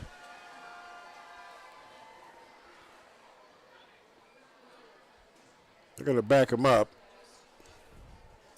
That replay didn't really show a big holding penalty there. I didn't really see one. Nevertheless, that was the call. They can move him back to the 20-yard line. That puts Kentlake in a familiar position that they've struggled with today. Yeah, it sure has. First down. First and long in their own red zone, and they've struggled to get out. Field clock down to 13 seconds. Still plenty of time. It's going to take the snap, get it out to Day again. This time Day unable. That's going to be considered an incomplete pass. It was a forward pass. So second down and 24. Dede Dunmore, the intended receiver on that.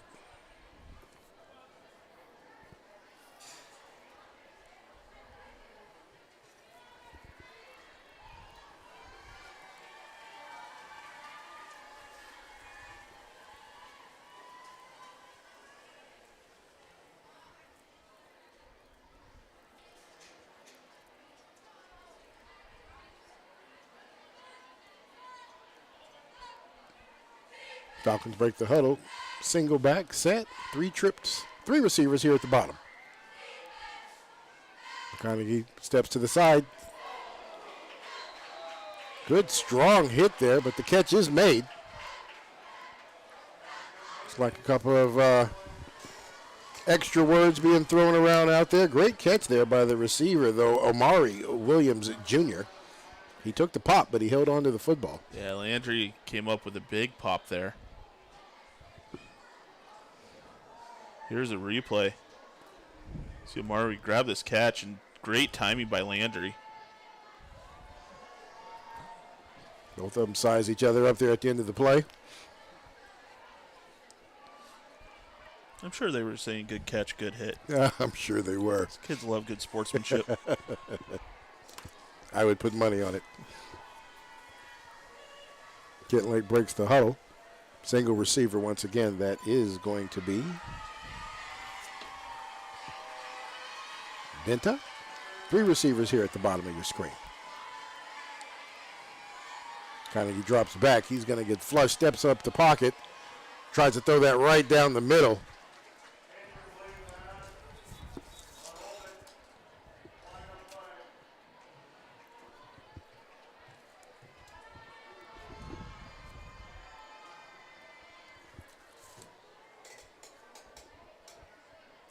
There is a flag on the play. We'll see what the deal is. And looks like they're going to decline that and bring out the punt team.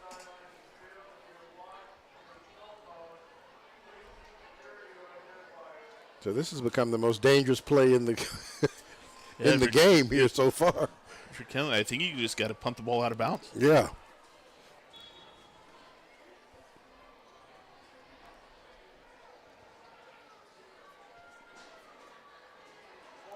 McCord and Landry both lined up deep right around the 40. And he heard you. Kicked that one out of bounds. I don't think he wanted to kick it over there. Yeah, far out of bounds. You know, a little coffin corner, how they used to talk back in the day. Yeah, that wasn't it.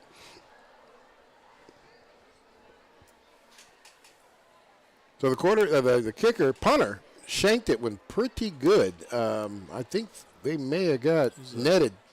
8 yards? 8 yards? Maybe. Penalty flag down there on the sideline. Nevertheless, Evergreen's going to get the ball deep in Falcon territory. On the 27-yard line, first down and 10. 7:05 left to play in the third quarter. Score 21-3. We've got Jaden Case back in his quarterback. Shondez Grant, the running back. Bunch receiver set down here at the bottom of the screen.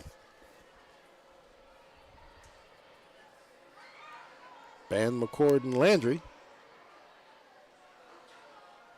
Case pulls this one, tries to take it himself, and he is not going to get back to the line of scrimmage where it looks like they might lose a yard. Xavier or Yerby able to go ahead and get behind the line to bring Landry down. I'm sorry, not Landry, Crace down.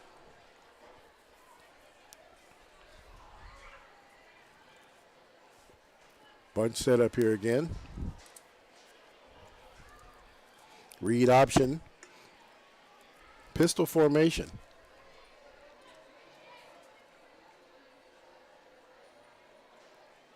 This time he hands it to Shondez. Shondez does a good job right up the middle. It's all the way down to the 18-yard line before he stopped. Nice 10-yard run, second down. Third down and 1, sorry.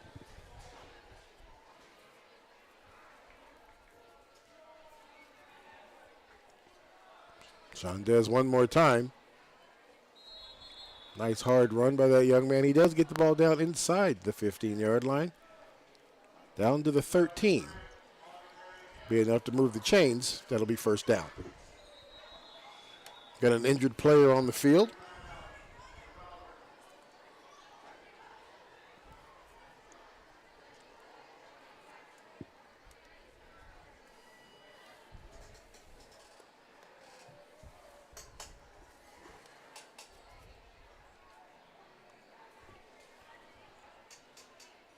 Hope this young man's going to be okay. We'll move everybody to the sidelines here and give the folks an opportunity to check him out, make sure he's going to be okay. I was talking to Coach Swain at the beginning of the game when I was down there checking on the starting lineup, and he's feeling real good about the Evergreen Plainsmen this year and the program overall. You know, I asked him, you know, everybody knows that all the high schools here in the Evergreen School District got brand new fields and lights and stuff actually at the school. So for once, the Evergreen Plainsmen, this is not actually considered their home field anymore. They actually have a full football field, soccer field, and track with lights up there on campus. So, and I asked him how he felt about being able to practice on something like that, and he was like, it's perfect. He says a lot of good things are starting to happen here, and he's glad he's part of it.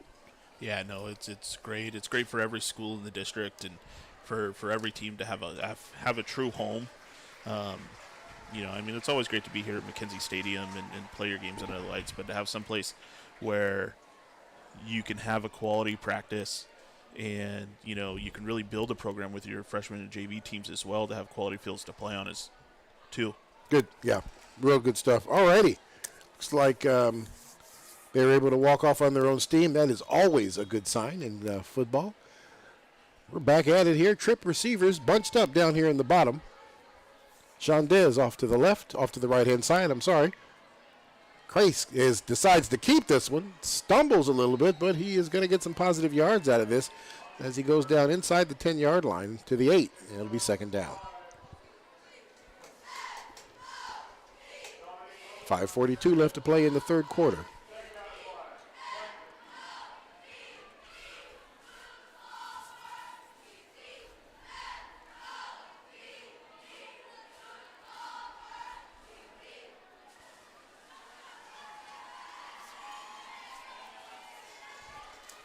Power set now for the Evergreen Plainsmen as they have Landry.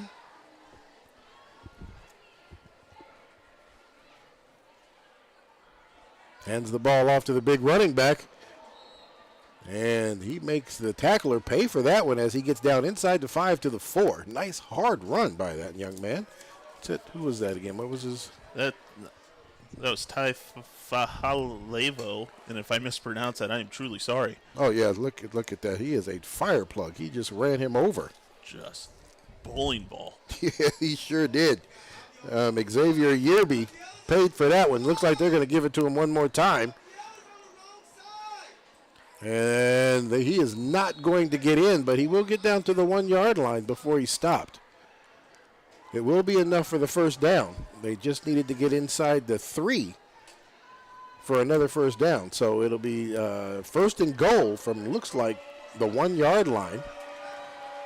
They still have big man in the game, so I would imagine they're going to give it to him one more time.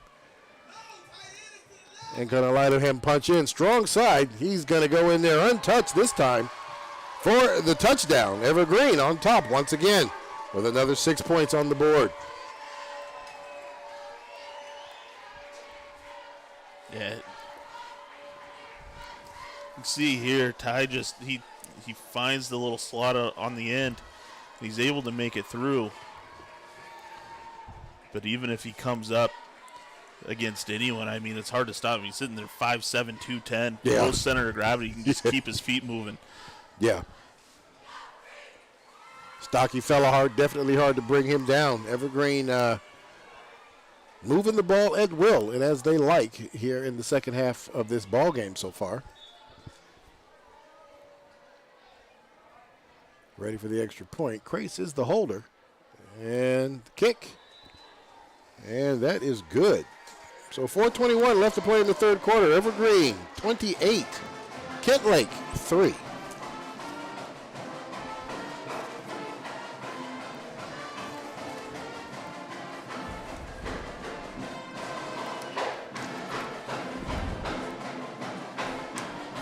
So now we've seen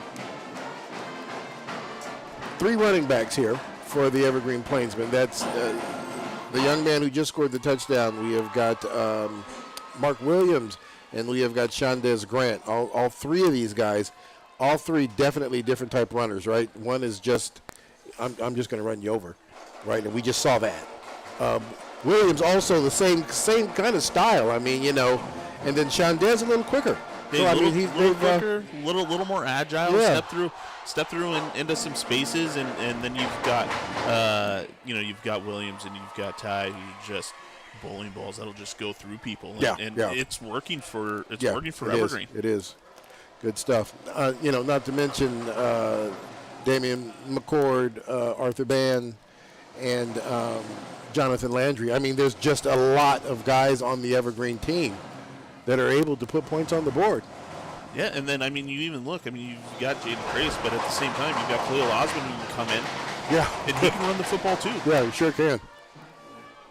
Squib kick here for Evergreen as it gets scooped right there at the 25-yard line. Finds a little space as he gets down across the 45, down to the 50. There is a penalty flag on the field right at about the 46-yard line, so we'll see if that's going to bring them back, but that was definitely a good run there for the Kentlake Falcons. Omari Williams Jr., the ball carrier on that one.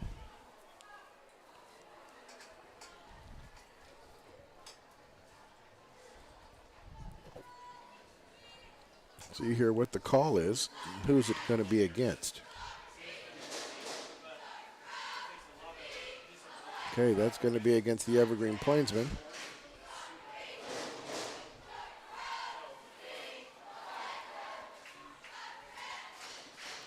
So they're going to walk that off. It looks like they're going to walk that off. It looks like from the spot of the foul. And sportsmanlike conduct is, I believe, what the call was. That's going to be. And that is going to give the Kentlake Falcons some very good field position as they take the ball over inside the 35-yard line on Evergreen territory. First down and 10. Yeah, the biggest key here for Kentlake is to play clean football, avoid these penalties. The last couple series they've had to start, first they sure have. 20, and they haven't been able to get out of it. And there it is. There's a nice run there as he takes the ball down across the 30-yard line down to about the 27.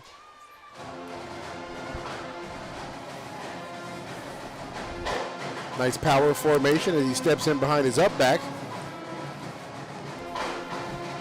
Makes a move off the initial block to get some good yards. Second and 4.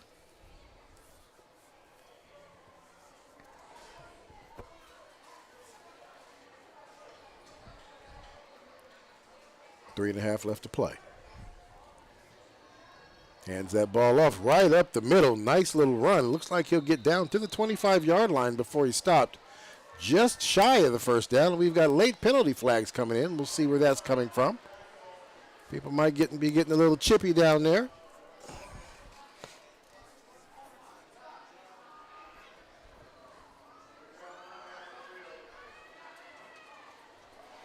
To discuss this here, both teams are here for the second game tonight. The Mountain View Thunder and the Union Titans. Like we'll see if here we go with a replay. Nice job. Not touched until he gets to level 2. Oh yeah, right up there in the upper left hand corner of your screen. A little extracurricular. Evergreen got caught on that one. That is going to be another big penalty that's going to move the chains. You're now down inside the 15-yard line. First down and 10.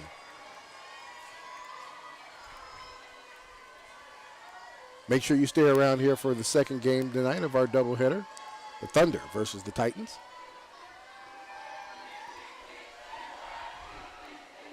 And nice run as he gets in behind his blockers. Runs over the initial tackler. Gets down inside the 5-yard line. That is a nice run there by Benta.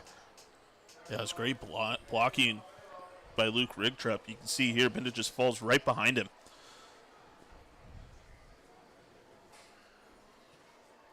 Nice little run there by the Kentlake running back.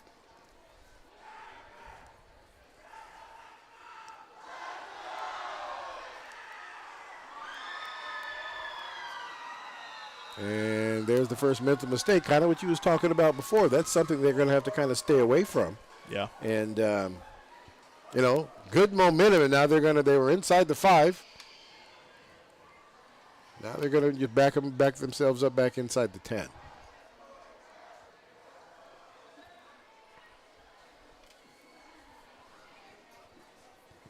He was definitely pulling, so he was trying to make sure he was going to get there. Yeah, he certainly was. Well, you see Ty coming at you. I think I would flinch too. All right, here we go. McConaughey's got him set up, drops back. Oh, and that's going to get batted down by the big lineman, number 50. It's Fox Crater again. He's come up with several big tackles and a big batted ball there. He's had a good game tonight. Dede Dunmore had found some room back there, and that's exactly who McConaughey was going for. If he'd have hit him in stride, that would have been 6 points on the board for the Falcons.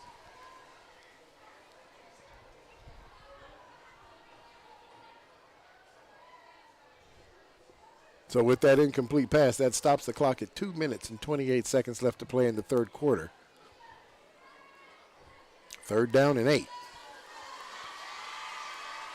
Still have the heavy package in the game for the fullback.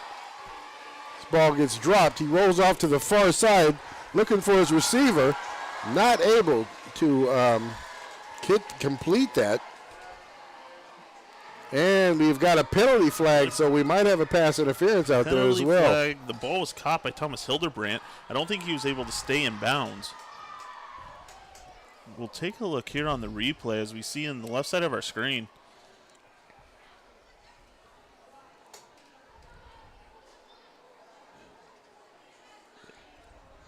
Yeah, so Hildebrandt was out of bounds. We weren't quite able to see where the penalty came into play. Yeah, sure wasn't. Actually, it looks like LaDamian McCord came down with the ball.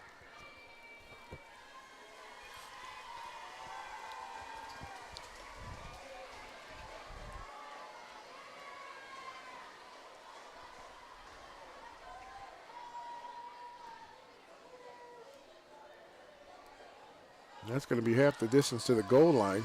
Still 3rd down.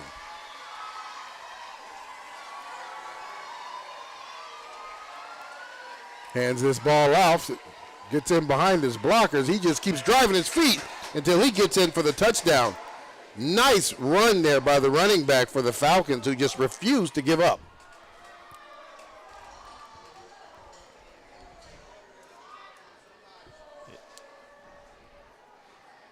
Nice handling of the ball, the quarterback, to get that ball up and hand it off.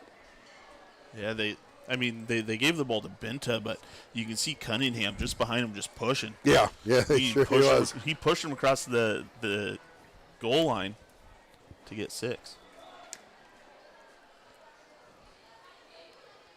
Kick is up, and that is going to be off to the left. Score now 28-29. 28-9. 28-9. There you go. Not 29. 2:16 left to play in the third quarter. Nice drive there. Something to hang their hat on there by the Falcons. We still got a quarter of football left to play. If the defense can kind of shore up and the offense keep playing this way, we might have us a game by the end of the fourth quarter. Yeah, we certainly can. Eastlake Kentlake looked so much better on that drive. They played a lot better mental football. Yeah. They limited to 1 penalty on the series, and they were able to go ahead and get in the end zone for 6. And so, if they can continue to show that bend don't break mentality as they come out here and face this Evergreen offense, they certainly have an opportunity to come back and make this a football game. Yeah, they sure do. They sure do.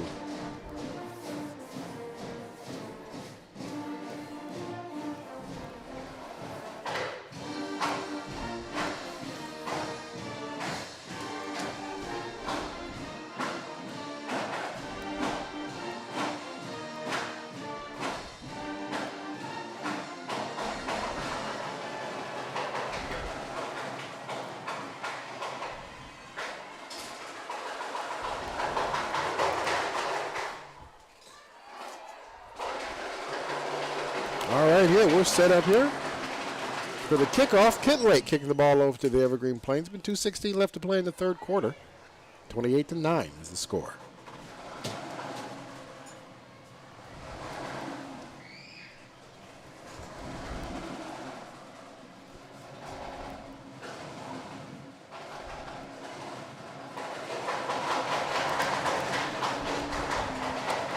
All right, and here we go with the kickoff.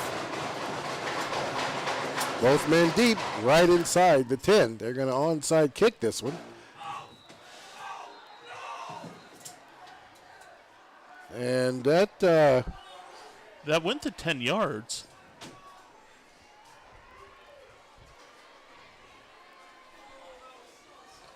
Almost there, almost there. Just kind of find out what's going on here.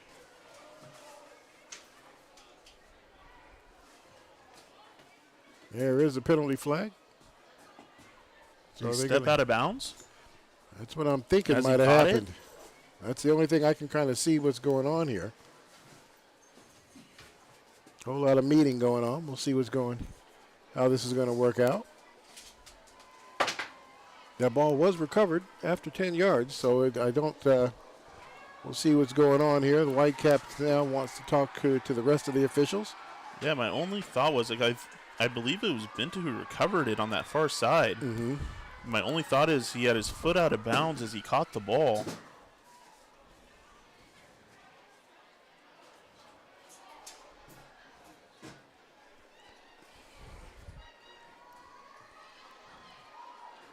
Yeah, and they are calling a legal procedure. He did get down there quick. He did. I was surprised to see somebody down there already. That's a big break for Evergreen and a tough break for Kentlake. So they got it all figured out. 1st and 10 inside the 50-yard line.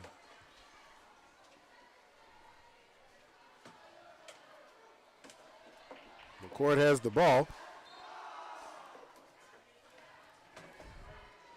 He'll get down across the 45-yard line, down to the 42-yard line. Nice little 6-yard run, 2nd down and 4. Just under 2 minutes left to play in the third quarter.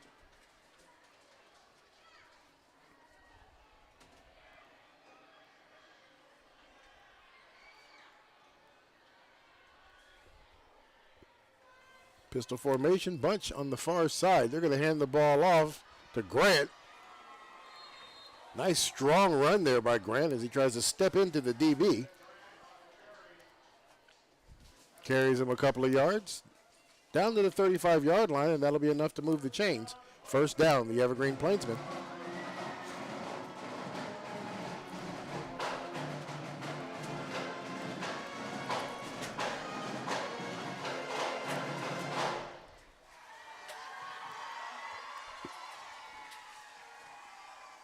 Grace now looks out there, pump fakes, trying to go for the big man. He is wide open. Is he going to be able to bring it down? And they are not able to. Great defensive play out there. And that was the DB. That is Dede Dunmore, who is out there right in time to make the connect. Yeah, as he makes the catch. He has great timing here on this hit. They left McCord wide open. But Dede was able to go ahead and have that perfect timing just to push him out of bounds, force that ball incomplete. Sure was. Great defensive play there by Dede Dunmore.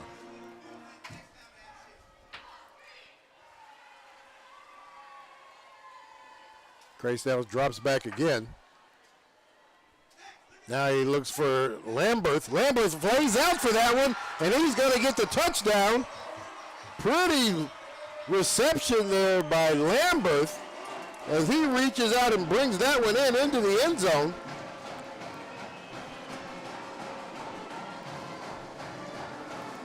Yeah, Lambert just takes off here. Nice drive by Grace. Straight up field. He's able to. Grace lands that only where he can go get that for the touchdown. Well defended play there. Great toss, great catch. J.J. Fernandez all over him. Just Grace put that ball in the perfect spot. Threw it right in the trash can, right there in the corner of the end zone. 34-9 is the score.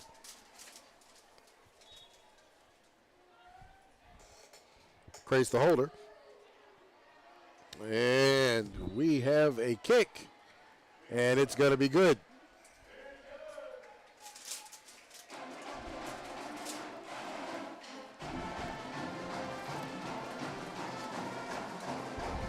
And Evergreen showing right here in this second half that their offense is nothing to be played with right now. Yeah, they're firing on all cylinders right now. They've come up big. They've come up with, we have to remember that special teams put up 7 for them. They put them in a great position to go ahead and put up 7 more with 2 really good punt returns. But, the quarterback and receiver work for Evergreen has been tremendous so far today. It sure has. It sure has. We are down inside of a minute left to play in the third quarter with Evergreen when they just had that last score.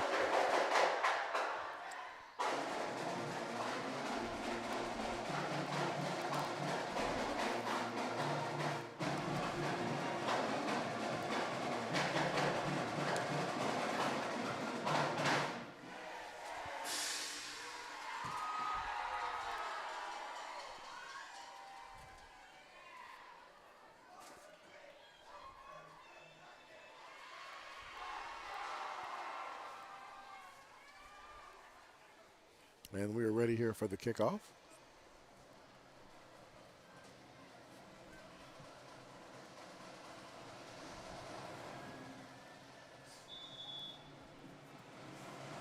Falcons lined up at the 15-yard line.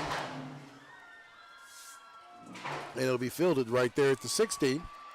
Looking for some space, runs this right up the middle, breaks it to the outside. It's going to be a race as he gets across midfield down to the 45-yard line before he gets run out of bounds.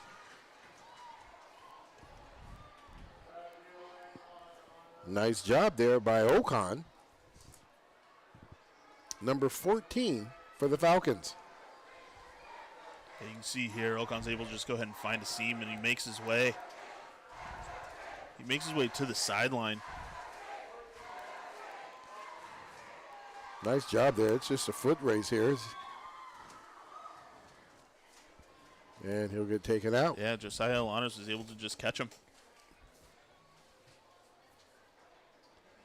So the Falcons, first down and 10 in Evergreen territory. Heavy package, strong side to the right. Hands this ball back off. Running back's going to take it right up the middle. He'll get across the 40 down to about the 42-yard line. Bring up second down.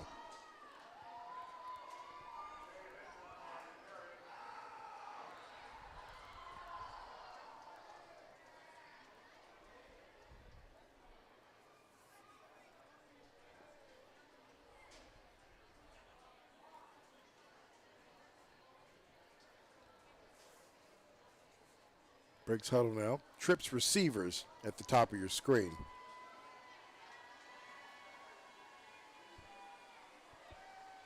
Field clock down to 6. But it looks like that is going to be the final play of the third quarter. 35-9 the score. Evergreen Plainsmen having a heck of a third quarter. Yeah, Kentlake came out and had a great, a good answer in the third quarter when they were able to go ahead and put up 6.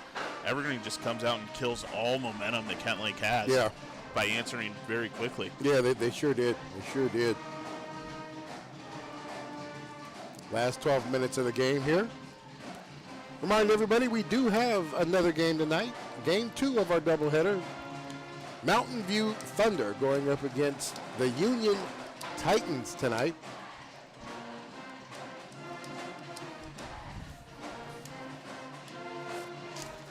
Union coming off of one of the slower starts that they've had pretty much since the inception of the school here, but has played some pretty tough schools. Yelm is nothing to sneeze at. And that was a team that they struggled with last week, and Yelm, they might be one of the better teams in the state. They got past Camas as well. So 2 of the teams that we consider powerhouse squads down here in Southwest Washington, Yelm was able to handle them pretty easily. Yeah. So that says a lot about the Yelm program, and hopefully Coach Rosenbaugh is able to get these guys on track as they come into this game tonight, week 3, 0-2, which I'm sure is a spot that they are not familiar with at all. So looking forward to that game. We'll talk more about that in the pregame of our next one. Fly sweep here. Day Dunmore trying to find the edge, not able to. He's going to lose some yardage on that play. Down back behind the 40-yard line, down at the 38. It will bring up now 3rd down.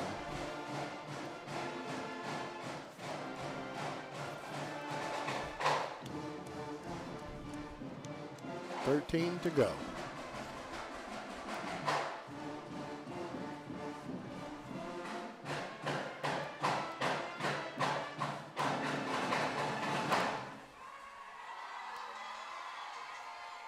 All right, lined up here. Pistol formation, single back, now movement.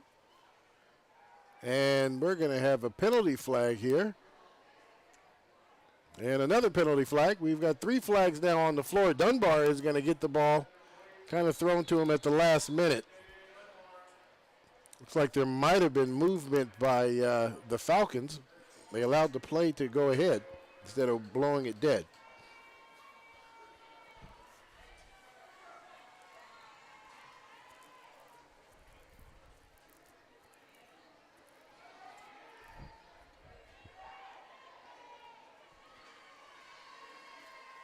So we'll see what the call is.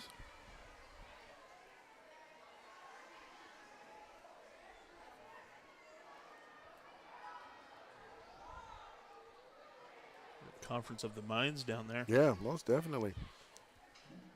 Looks like a whole lot happened because there's also an official's hat there on the ground. We've got a replay. Maybe we can start to break this down.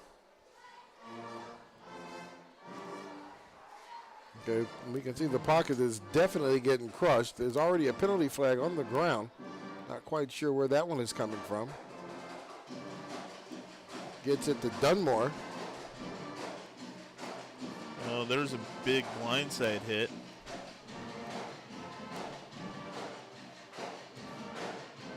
So there was a whole lot going on. A lot of them declined and decided to go with the holding penalty, it looks like. And that might be the flag that's laying there on the 44-yard line. There's also one on the other side on the 49 end.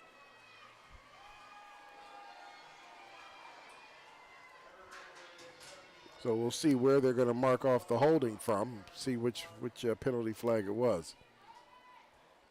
Mark it off from the 45.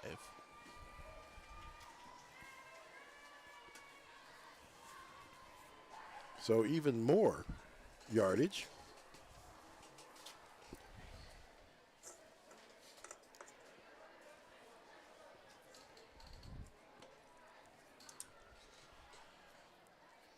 Trying to get it figured out here. And Kentlake's going to find themselves in an all too familiar position. Yeah. 3rd and long. Yeah. 3rd and a whole bunch. Something that, yeah, you're right. They've dealt with all game.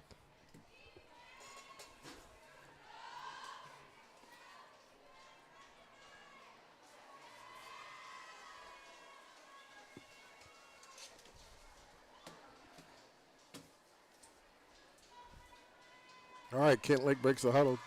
2 backs in the backfield. Send a man in motion. And it looks like everybody knew the play, or the count, but the center. So that's going to back him up even 5 more. And then we've got a secondary flag. And it might have been language. Yep. Definitely a little frustration there with the, yeah, look at everybody but the center.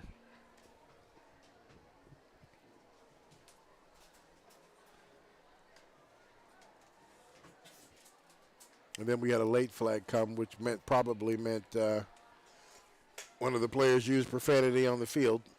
Whether it was directed at anybody, that is something that they're not going to allow to happen. So.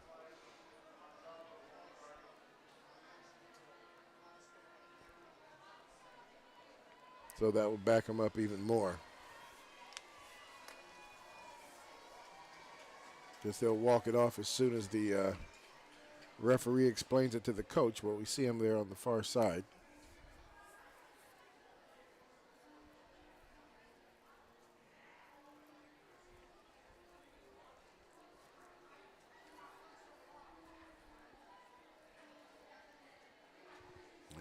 As he walks off 15 yards.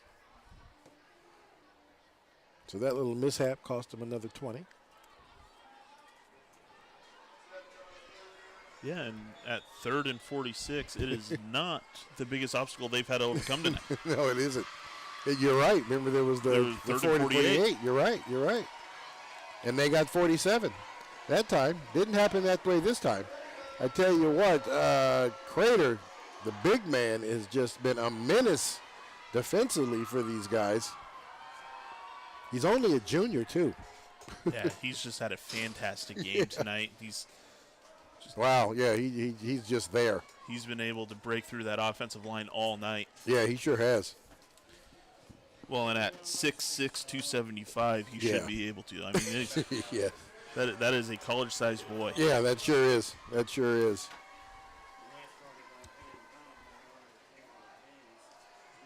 Oh, we got the punt off. And a little better than the last one, and did keep it away from the returners. So it'll be 1st down and 10.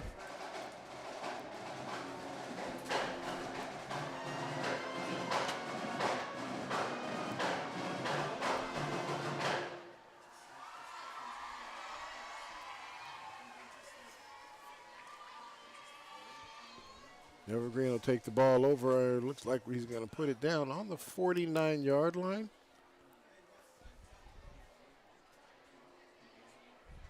On the inside hash. 9:40 left to play in the game.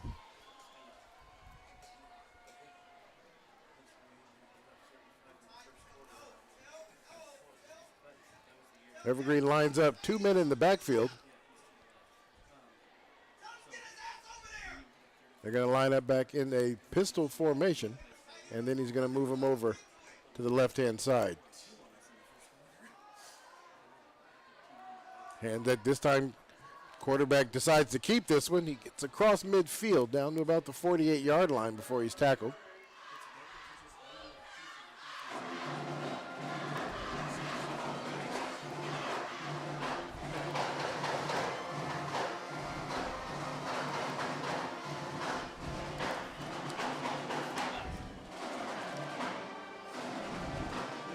Ocon, number 14, comes up to make the stop.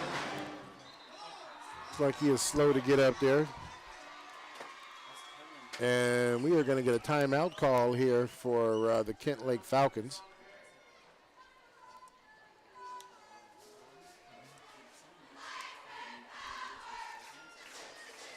Timeout stops the clock at 9:05 left to play in the 4th quarter.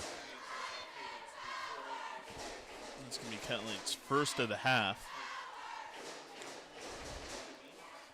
So you take some time, regroup, get reorganized. Yeah. Find a way to stop this Evergreen offense because they've been running full steam so far in the second half.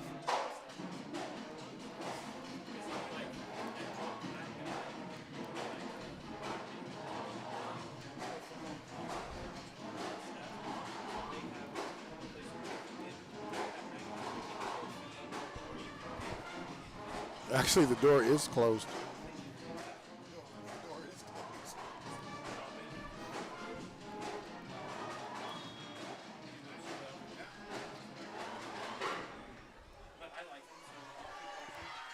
All right, well, we're here to set up here. 2 running backs in the backfield. Grace drops back. It's for the man coming across the middle. That is going to be off the hands of LaDamian McCord.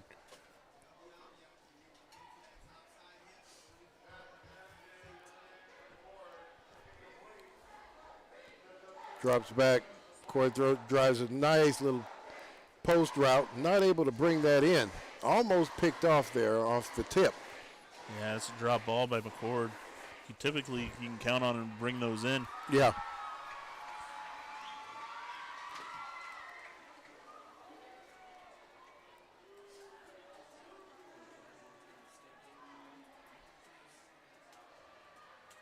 Grace drops back. Nice little push off there as he is able to bring that ball in right there at the 5-yard line. Created some nice little space there at the end of that to make that great catch. Yeah, that's Lambert's second great catch tonight. Yeah.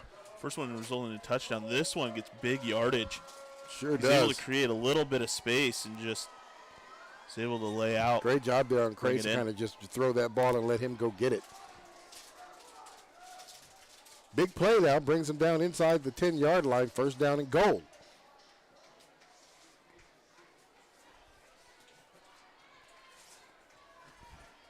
Lined up on the 6-yard line. Shondez Grant now in as the running back. Shondez will take the handoff, and there's nowhere for him to go. He will lose yards on this one. It looks like they'll stop the momentum at about the 9-yard line. So that is a negative yard play right there. It's still first down. I mean, second down and goal to go. Ball inside the 10-yard line.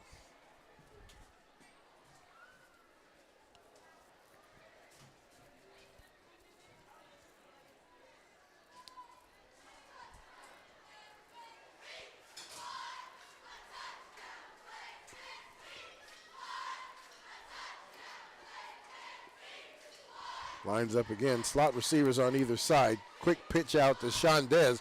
Shondez gets the ball in the open. Makes the second guy miss. Nice little run as he backs into the end zone. That is going to get a penalty flag.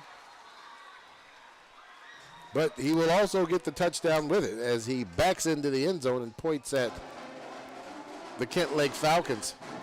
Yeah, you can see Grant here breaking off just a little early, creates some space. He finds a seam. He's able to break 3 different tackles as he backs into the end zone. A little bit of taunting there, which draws the penalty flag. He's able to get in the end zone for 6.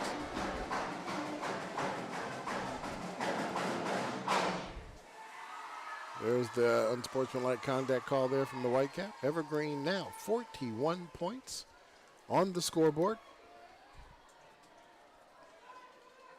Kentlake 9. 8:06 left to play in the game.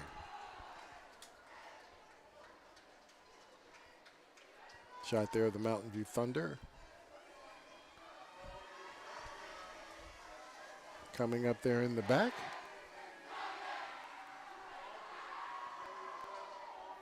That game will have a 7:30 start.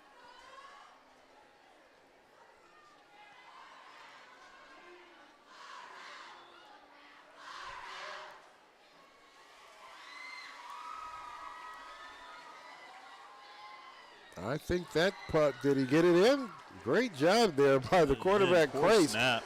I think that rolled to him, didn't it? I think it did. I really think it did.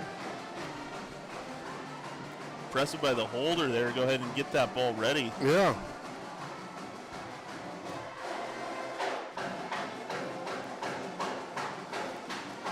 Shot at Mountain View, warming up on the sidelines there.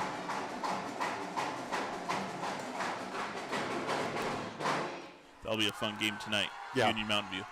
Should be.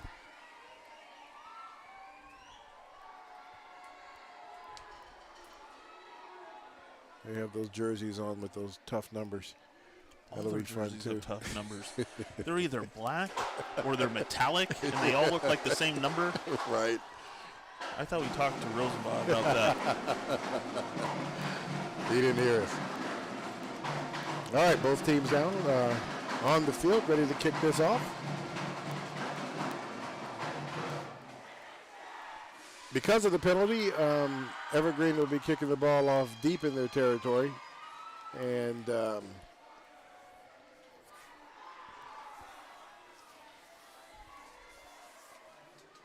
they will kick the ball off from the 25-yard line.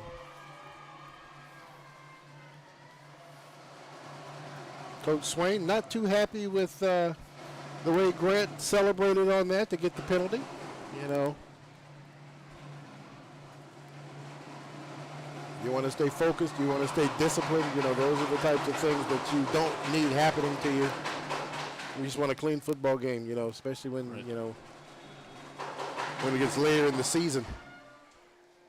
This ball is going to be fielded at the It's a 35-yard line. He's going to break into the across midfield, down across the 40, down to the 36-yard line before he's brought down. So they'll take the ball over in some pretty good field position. It was a great little run there by Ocon Salcido. Yeah.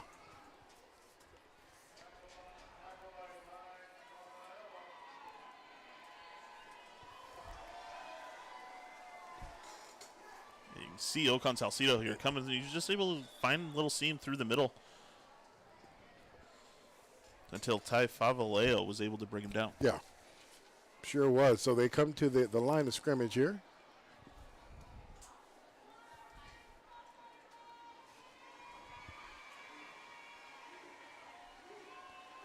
Hands this ball off. He's going to take it right up the middle.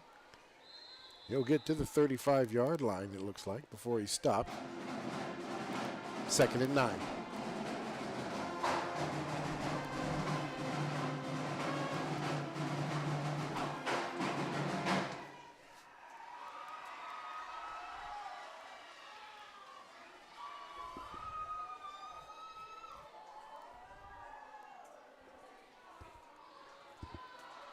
McConaughey breaks the huddle. Slot receivers on either side.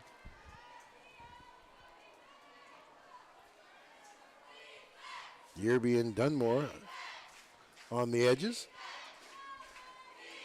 Williams goes into motion, and nothing happens on this play. They are going to lose about 3-4 yards on that play as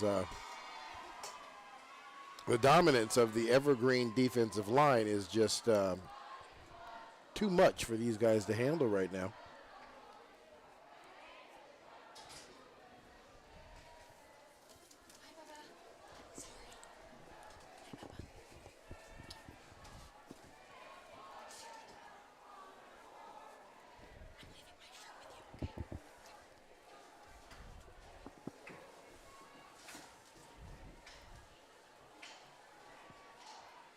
Yeah, McConaughey's able to go ahead and roll out here. He's looking for anyone downfield. He can't find anyone.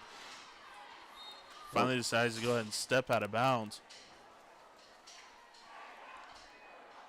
Like maybe a gain of 3. Not a whole lot. Get back a yard past the original line of scrimmage. 4th down and 9. I mean, this at this point, this is a 4-down territory for these guys.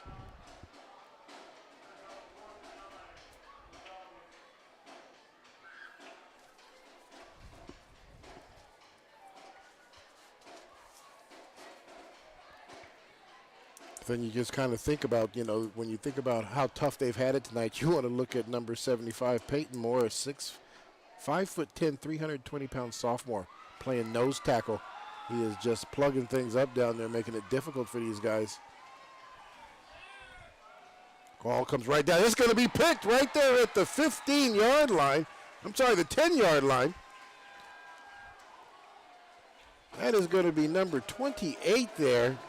Pass intended. Pass intended for, that looks like it was intended for Omari, yeah. And we got a replay here. Yeah, McConaughey just kind of throws it up into no man's land. And Alanis was able to go up and get it. The ball was just slightly underthrown. Sure was. If he had had a little more air on that, Omari Williams Jr. had gotten behind him. Yeah. There was a penalty flag on the play. I would imagine that that's going to get declined.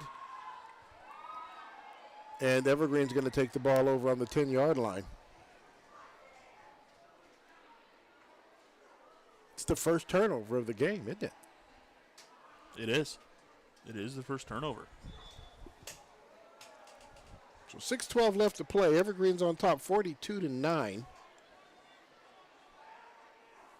McConaughey throws a pick, and the Evergreen Plains will take the ball over on their own 10.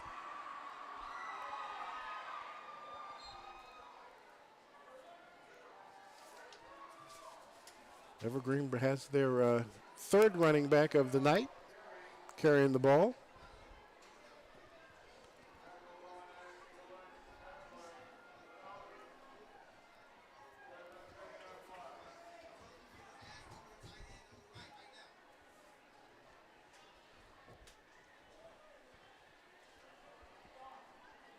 Slot receivers down here at the bottom. They're going to hand this off again. Another run play right up the middle. He's going to make it down to the 20-yard line. That will move the chains. First down and 10 for the Evergreen Plainsmen. It's something I've noticed about Ty Havaleo is that while as big as he is and how he's able to just run through people, he actually has very quick feet as well. Sure and he's does. able to find himself to get through little spaces.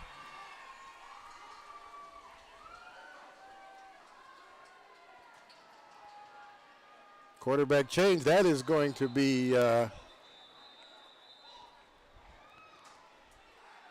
Osmond now in the game, playing quarterback. Intended receiver there. Drops that one. That looks like, that was actually almost able to bring that one in. Not quite. Kentlake thinks they were able to recover that one. Not the case. Second down and 10.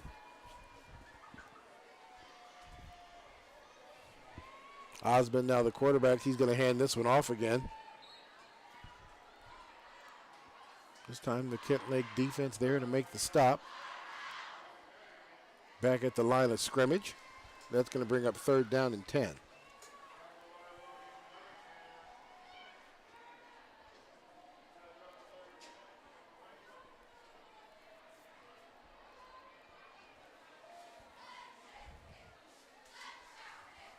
Set that again as they get the play from the sidelines.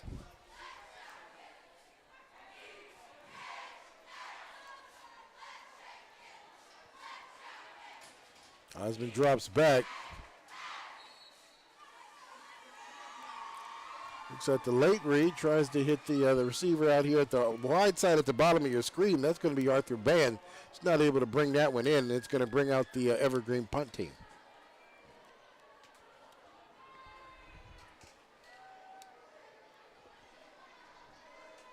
Is this the second turnover on downs for Evergreen tonight? Is that all? That's it. That's it. Fourth down and 10. 4:24 left to play in the game. 42-9 is the score.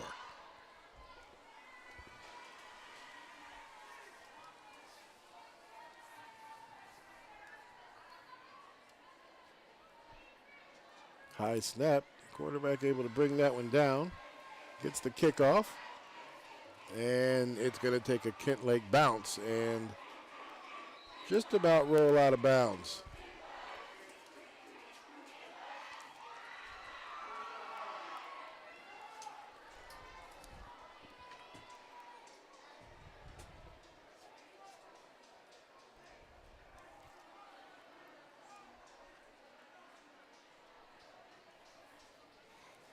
All right, so with that kick,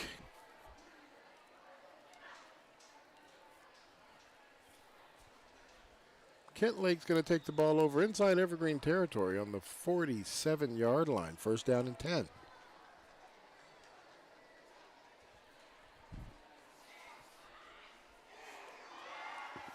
McConaughey breaks the huddle. Single back set this time. Slot receivers on either side.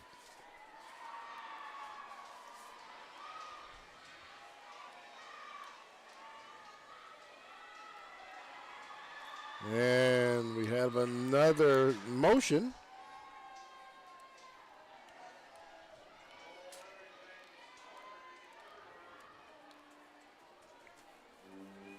Number 72, he's the one who moved the last time.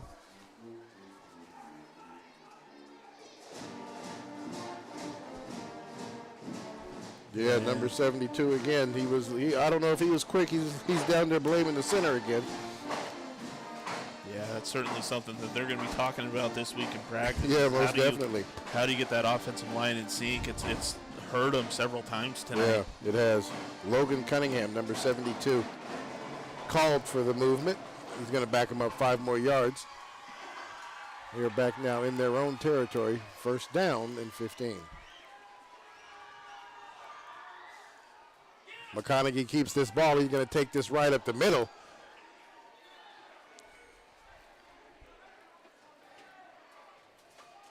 He does get it back across midfield and down to about the 46-yard line.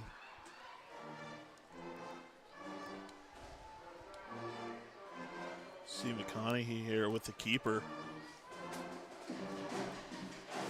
Great blocking by his line. Yeah, sure was.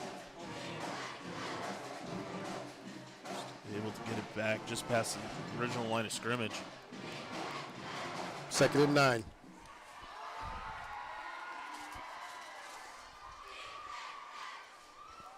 Formation shift, Strong to the far side.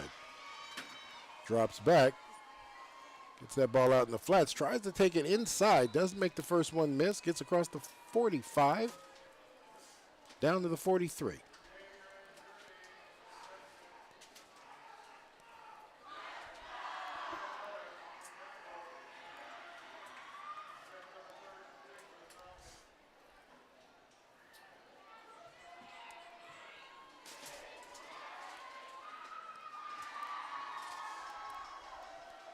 Carnegie breaks the huddle.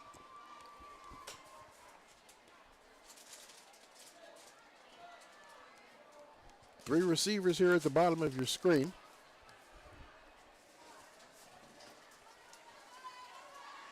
As a man coming across the middle, makes the catch.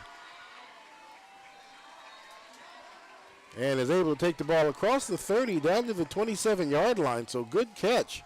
Nice route ran, settled down there right in the soft spot of the Evergreen defense. Makes the catch and moves the chains.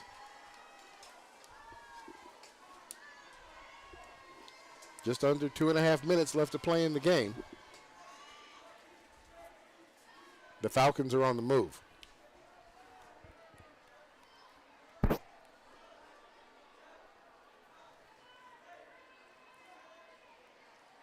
Time hands that ball off. There's no place for the running back to go on that play. Kobe Guidos was able to get in there and make the stop. 6'1", 235 sophomore. Some young folks on the field. Comes the big nose tackle back into the game.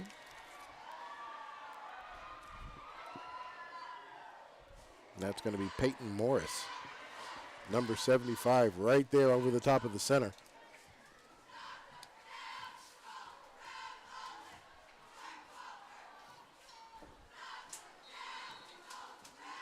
And that ball is going to be plugged up right there in the middle of the field.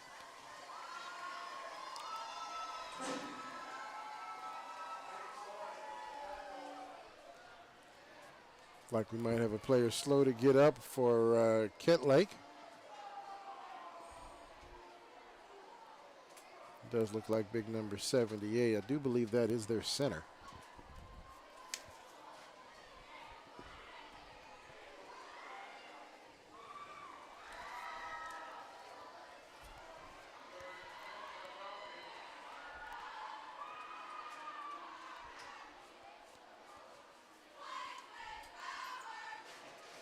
Carnegie drops back, looks for his man coming across the middle, unable to complete that pass as that receiver comes all the way across the field.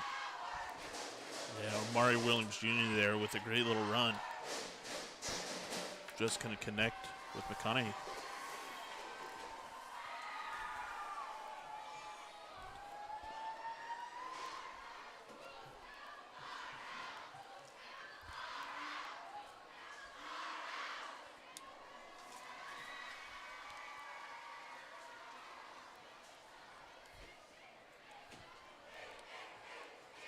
.34 seconds left to play in the game.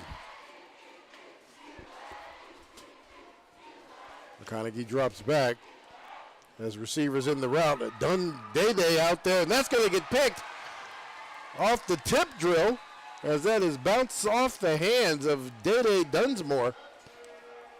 And for the second time in this half, McConaughey is throwing an interception down at the inside the 5-yard line. Yeah, you see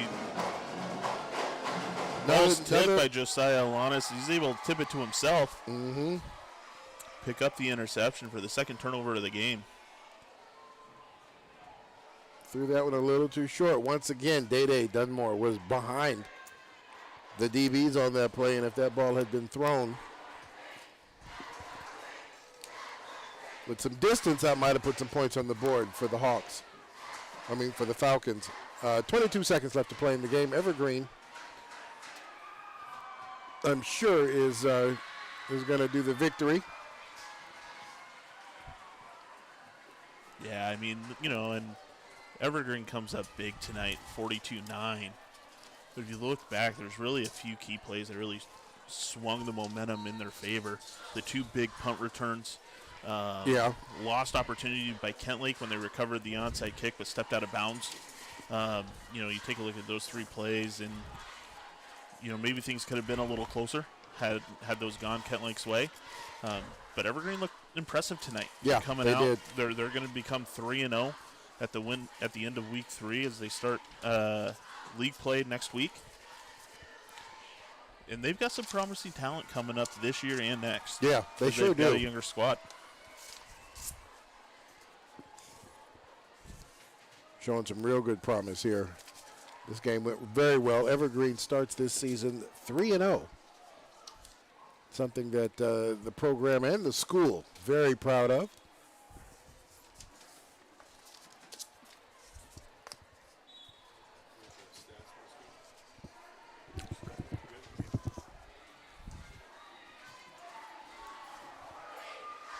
All right, that is going to be the last play of the game as the clock winds out. 5 seconds left to play.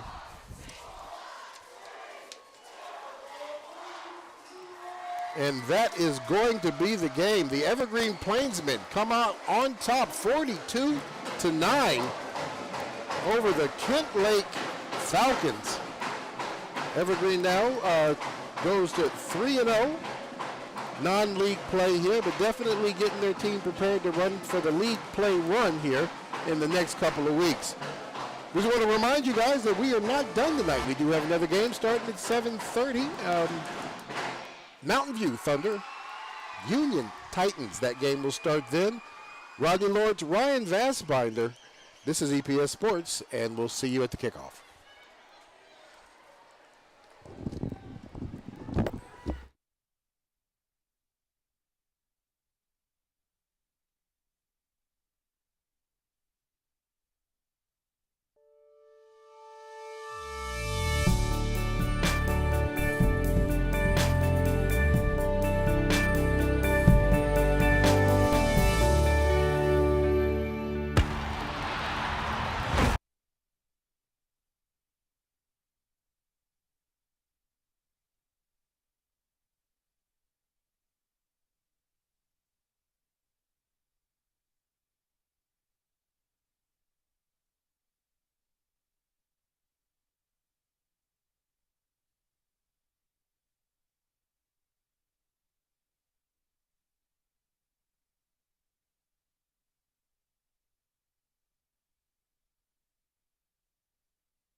It truly is amazing that our community felt the need to make sure that the education that's happening at Mountain